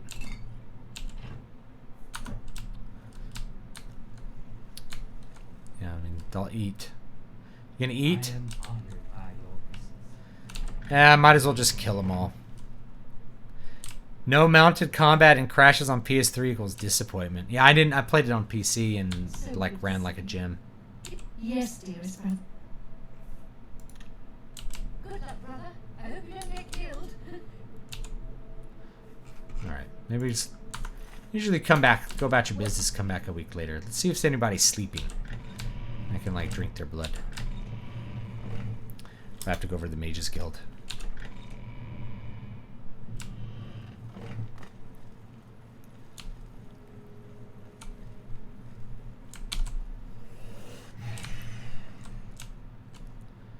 Nobody's asleep. This dude's dead. Let's take some more stuff off his corpse.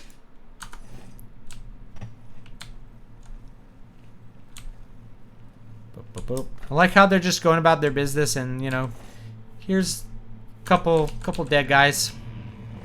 Whatever. I'll head over to the Mages Guild. Wait, is it daytime still? I think it is.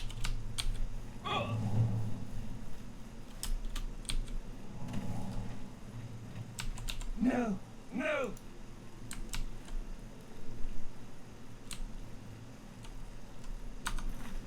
Where is the Mages Guild? I don't remember. No, that's the house you can buy. I think it's over on this side. Here it is. On that side. See if I can make it over there without dying. Are you not feeling that?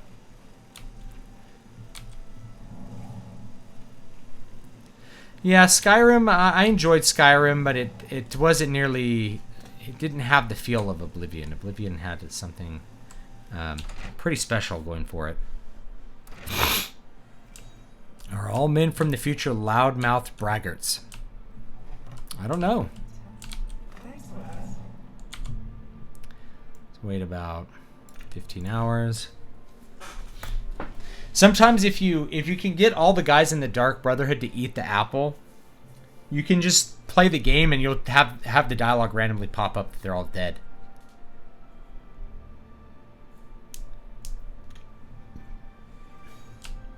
I feel like console versions tend to be buggier than PC versions, actually. I know that shouldn't be the case. You know, really shouldn't be the case that a console version is buggier than a PC version, but it seems like it. I think maybe because they don't patch things out as much. Or as often, let's say. Man, you guys really like to stay up all night. Silly elves.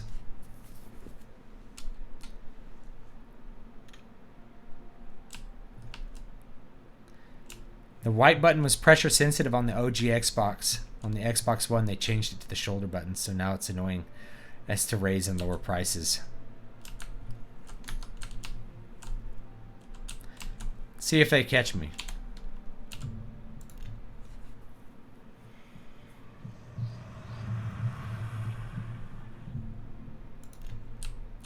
Ah, I got too much stuff in my bags now. What am I putting away? That'll work. What are your thoughts on Roman magic system of 3 types of magic? Maya. I have no opinion on it because I don't really know about it.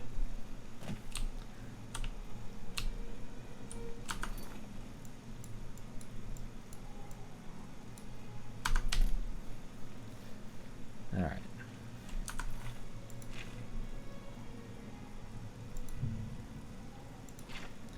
They'll pay me a whopping 100 gold coins to steal this statue. It's like, man, I could kill one monster and get 100 gold coins. Yeah, I think this town, they like to party. I'm only asking. Sure. Count Daris recently commissioned a bust of the father. They say the elves carved it.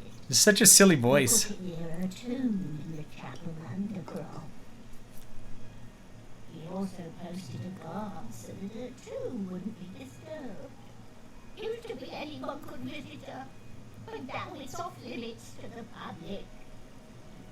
There's a room going around that the undercroft might be haunted. Oh, we get to kill some ghosts. It's fun. Daris, Here we go. blessings of Anu upon you. All right. Just got to head down in the Undercroft and steal some stuff. Here we go, gents. Defeating the enemy in detail, would that just be as effective in the ancient as the classical arrows? I must have missed something there.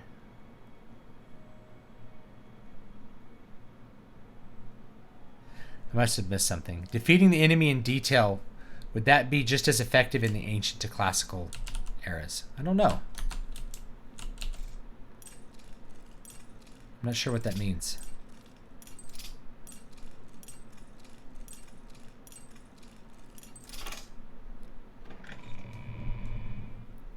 Do you plan on buying either of the next-gen consoles?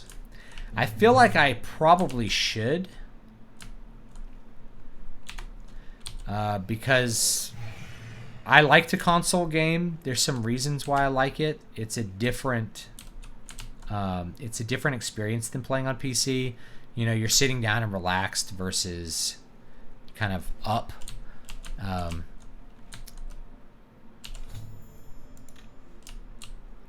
So it's a different experience,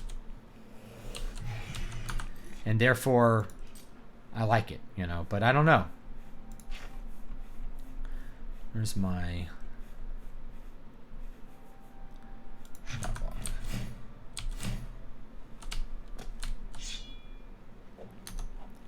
I got caught. I have a bounty. Let's find out. 0. So I think if I just run out to the guards, they'll just kill this person for me.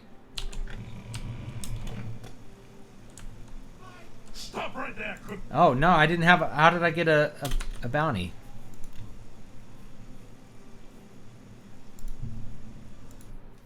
I don't know how that happened.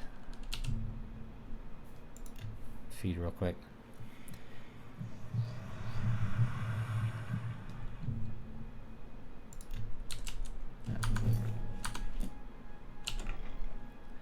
Throw in the axe. I know I'm probably cheating by like reloading, but... In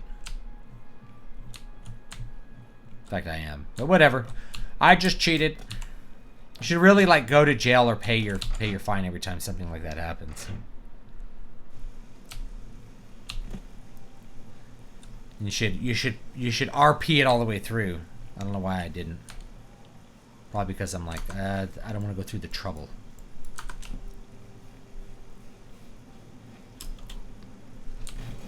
Am I carrying like a lot of stolen stuff?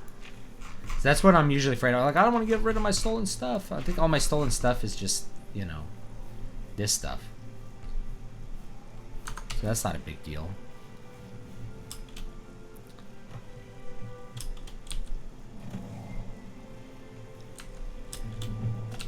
One more.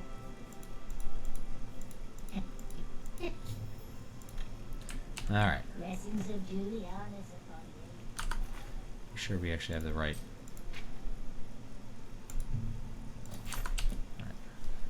Stand clear. Pulling Barnapart was able to defeat large armies by dividing them and winning battles through clever managing into proportions. Yeah, I mean, a lot of ancient warfare centers around using optionality, basically exercising what kind of options you have at any given time. That's why cavalry was so good during, say, the Republic period of Roman history. It's because cavalry has options.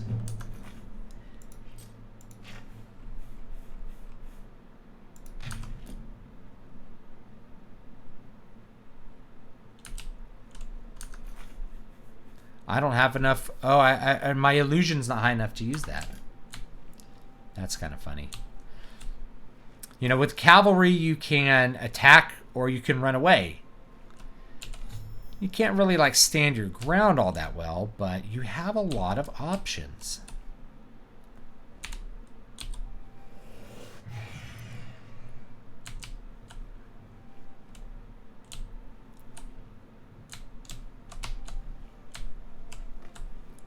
Ah, this person saw me.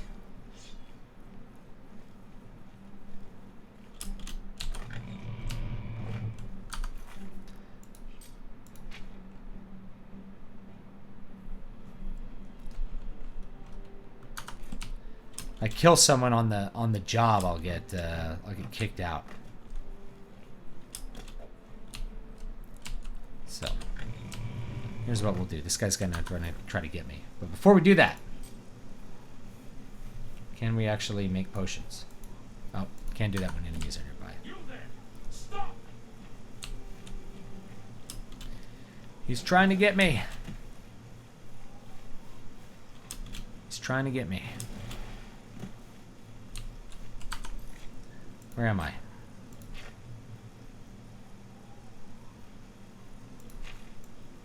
Where's my hideout? Let's over that way. I'm going the wrong way. Stop right there!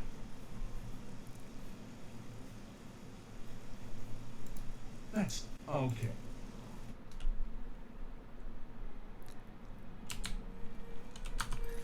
I think I lost by like stolen food. Which is like whatever. I still have the bus though. That's funny because it's a quest item.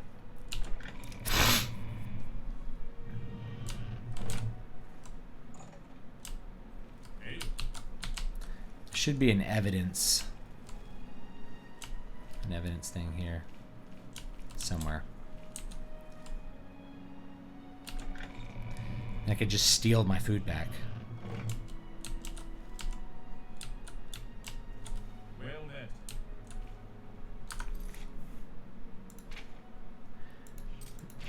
met. Evidence, very easy.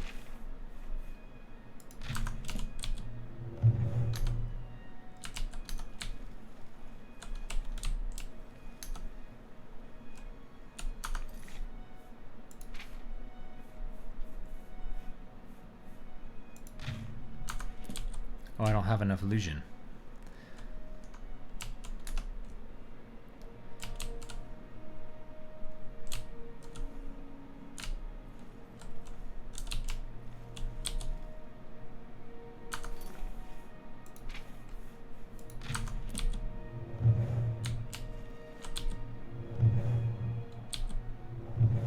Doesn't do anything to him. Oh well. If I feel like I'm really missing something, I always come back for it. What time is it? I should probably be actually wrapping this up.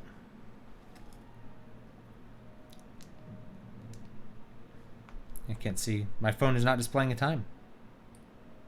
7:55. Yep. All right, we got about 5 more minutes.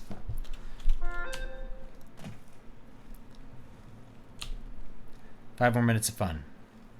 No consequences for getting arrested, just like Antifa. All right, where am I going? Oh, yeah, let's go back to Armand.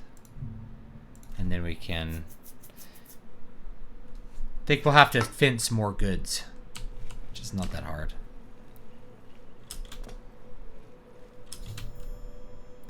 The waterfront is crawling with Imperial Watch. They are all looking for Armand Kristoff. I'm sure he won't show at midnight. Dariloth's garden is too hot. I'll need to find out where he's hiding. Maybe one of the other Thieves Guild members knows. I'll have to start asking around for them. That is a good question here. Yeah. I actually really liked the Thieves Guild in this game. Felt like you had to do some real thinking for some of the end ones. Because I'm so generous. Well, don't expect a handout from me. We certainly don't need it. He's in hiding. I hear Methridel is looking for you, though. Methridel's looking for me. Shadow hiding. Well, we just gotta find her. Wherever she is. You can call me Halabia. Say the exact same thing in the same voice. There he is. Oh, there she is. Thank goodness I found you. She caught me in midair. Grommaslax has issued an arrest warrant for Armand Kristoff. Where is He Armand? is in hiding. Armand is accused of stealing the bust of Lathasa Indaris from Cheydinhall. They say Count Indaris himself filed the charges. There never was a client that commissioned the guild to steal Lathasa's bust.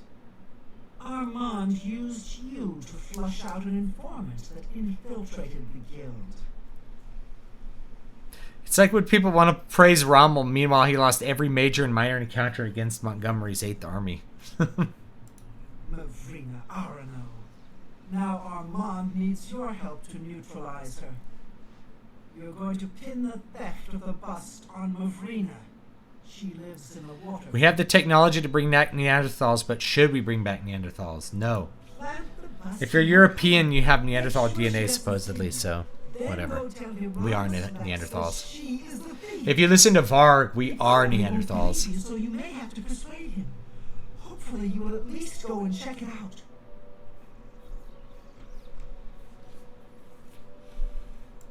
He's captain of the Imperial Watch. I heard the Grey Fox personally humiliated Lex. Alright. Where do I go next?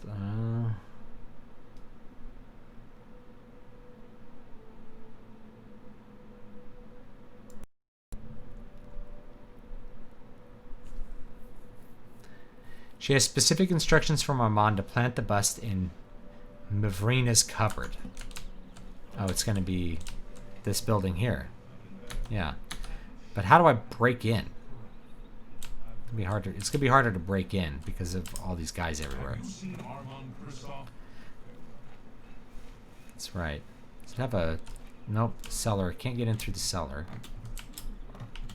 There's no way to get in on the roof. There's just a steel battle axe here.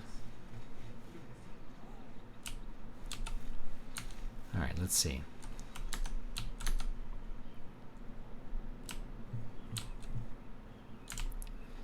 Well, Have you seen Armand Kristoff?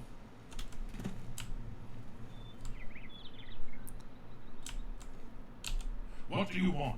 Can't you see I'm in the middle of an investigation?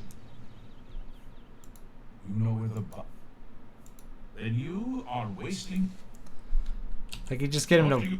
walk away somewhere. He's that thief that... I'm listening.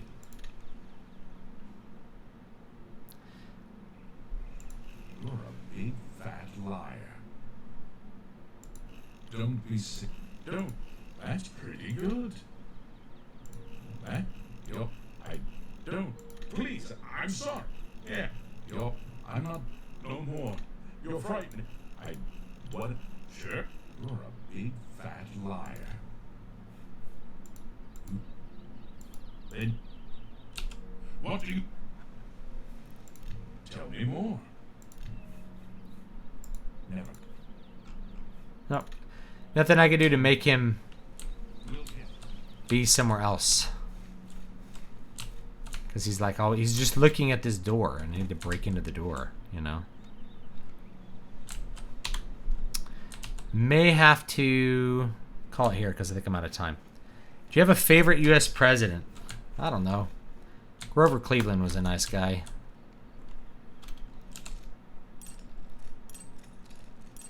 Two-term president. He had a big embarrassment because it turns out he had an illegitimate child. And so there was one of the examples of like yellow journalism trying to smear a presidential candidate. Pretty good example, actually. There she is. Not gonna go in her. Let's pick the lock. There we go.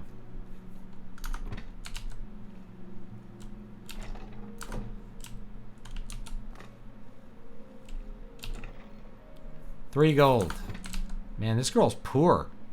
I feel bad. I feel bad taking all this stuff. Barash house key. Alright, we'll take it.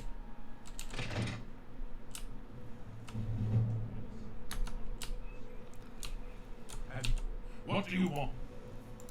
You know where your credibility is suspect. You'll have to do better than that to persuade me. Don't worry. What do you...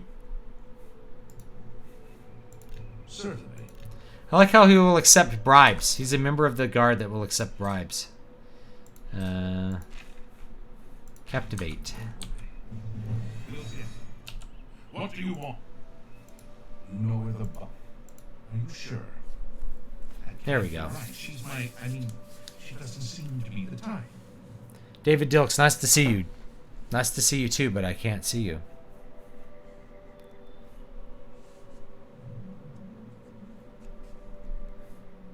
It's in her cupboard. I don't believe you, but I'll have to check it out anyway. If you are right, there will be hell to pay. You will have to come along. Uh-oh. I have to come along. No, don't make me come along. No. It's just to witness the dialogue here. This citizen is accusing you of stealing the bust of Lathasa from Cheatenhall. I even found the bust in your cabinet. Cleveland did a lot of monetary policy stuff that was good, but I'm trying to remember who was in between him. Basically tried to go back to a bimetal standard instead of a strict gold standard. I have no further use for you. If what I heard is true, Caused a lot of economic problems because people trading in gold and silver. It's one of the problems with bimetallism as a confined to one currency like the US dollar rather than just two currencies is the prices fluctuate, the value fluctuates, so people are always trying to melt coins down or have coins minted, you know, it's a pain. under arrest for the theft of the bust of Lathasa in Darkness, Countess of Cheatenhall. Come with me.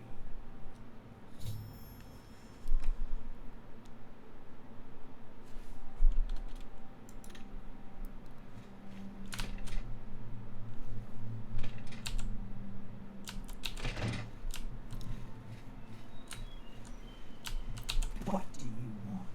Oh, that was interesting. People in the city, they get stuff and forget to pay. So I help them remember.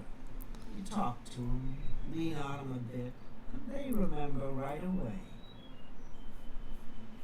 I don't like you and don't want to talk to you. So, Zero, she hates me. Of course. Now let's start. Happy, angry, happy. remarkable. Whatever. Sorry, I don't get it. What? Don't you think that's funny? What? Whatever. Don't. That's just stupid. What? No more. What? Sorry, I don't get it. What? Don't. Sorry, I don't get it. Yes, don't. Sorry. What a great story. Don't. Sorry. I accept. I have no choice. All right. I don't. You too. What do you? I don't like. Go ahead. I made her like me. I don't know why I wanted to do that, but I just did. I'm like, you need to... What do you? I don't. Take your time. Good day. I don't know why I did that. Let me persuade this person I just had arrested. I don't know. Thoughts on Andrew Jackson? Andrew Jackson killed many of my people. So he was bad to my ancestors, my Cherokee ancestors, on my grandmother's side. So that's bad. But I can also say that he was very good for his people. And he certainly has a lot of mythology around him that's very American, very like tough guy. But in general, you know, a rapscallion of a president as far as what he did to Native Americans and in general things like that. But well, I don't know. He did good things for his people. What are your thoughts on Reader's Digest condensed books? I don't think I've read one in 30 years, so I don't think I really have a I don't think I really have an opinion. So, I don't know. Like there's some books that I think abridged versions are good, and then there's other books that I think abridged versions are not good. Hello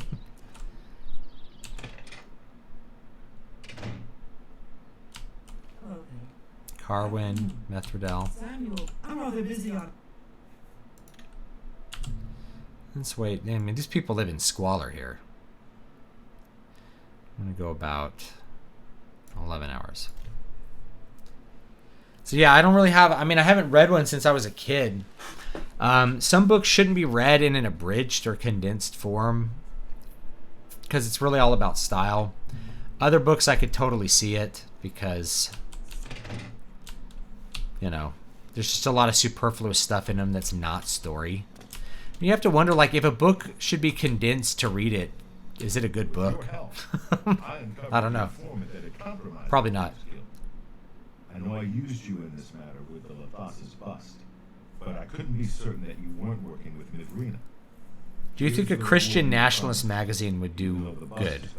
If you think it would do well financially, probably, maybe. Would it do good? Probably not. The Roman system of 3 kinds of magic. Okay, yes, I read that. I don't know. I appreciate that, Hardwick, but I don't know anything about that. I mean, the Romans couldn't perform magic because magic isn't real, but I just don't remember that being like a thing. Sorry. See if I had special guild. I don't have anything for you. You can find her at the Lonely Suitor Lodge.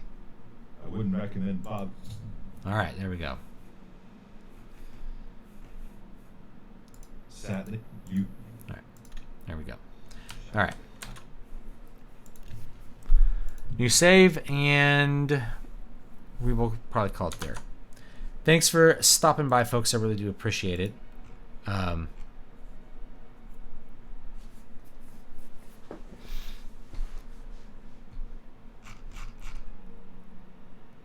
right, yeah, I really appreciate everybody stopping by. What's the newest book?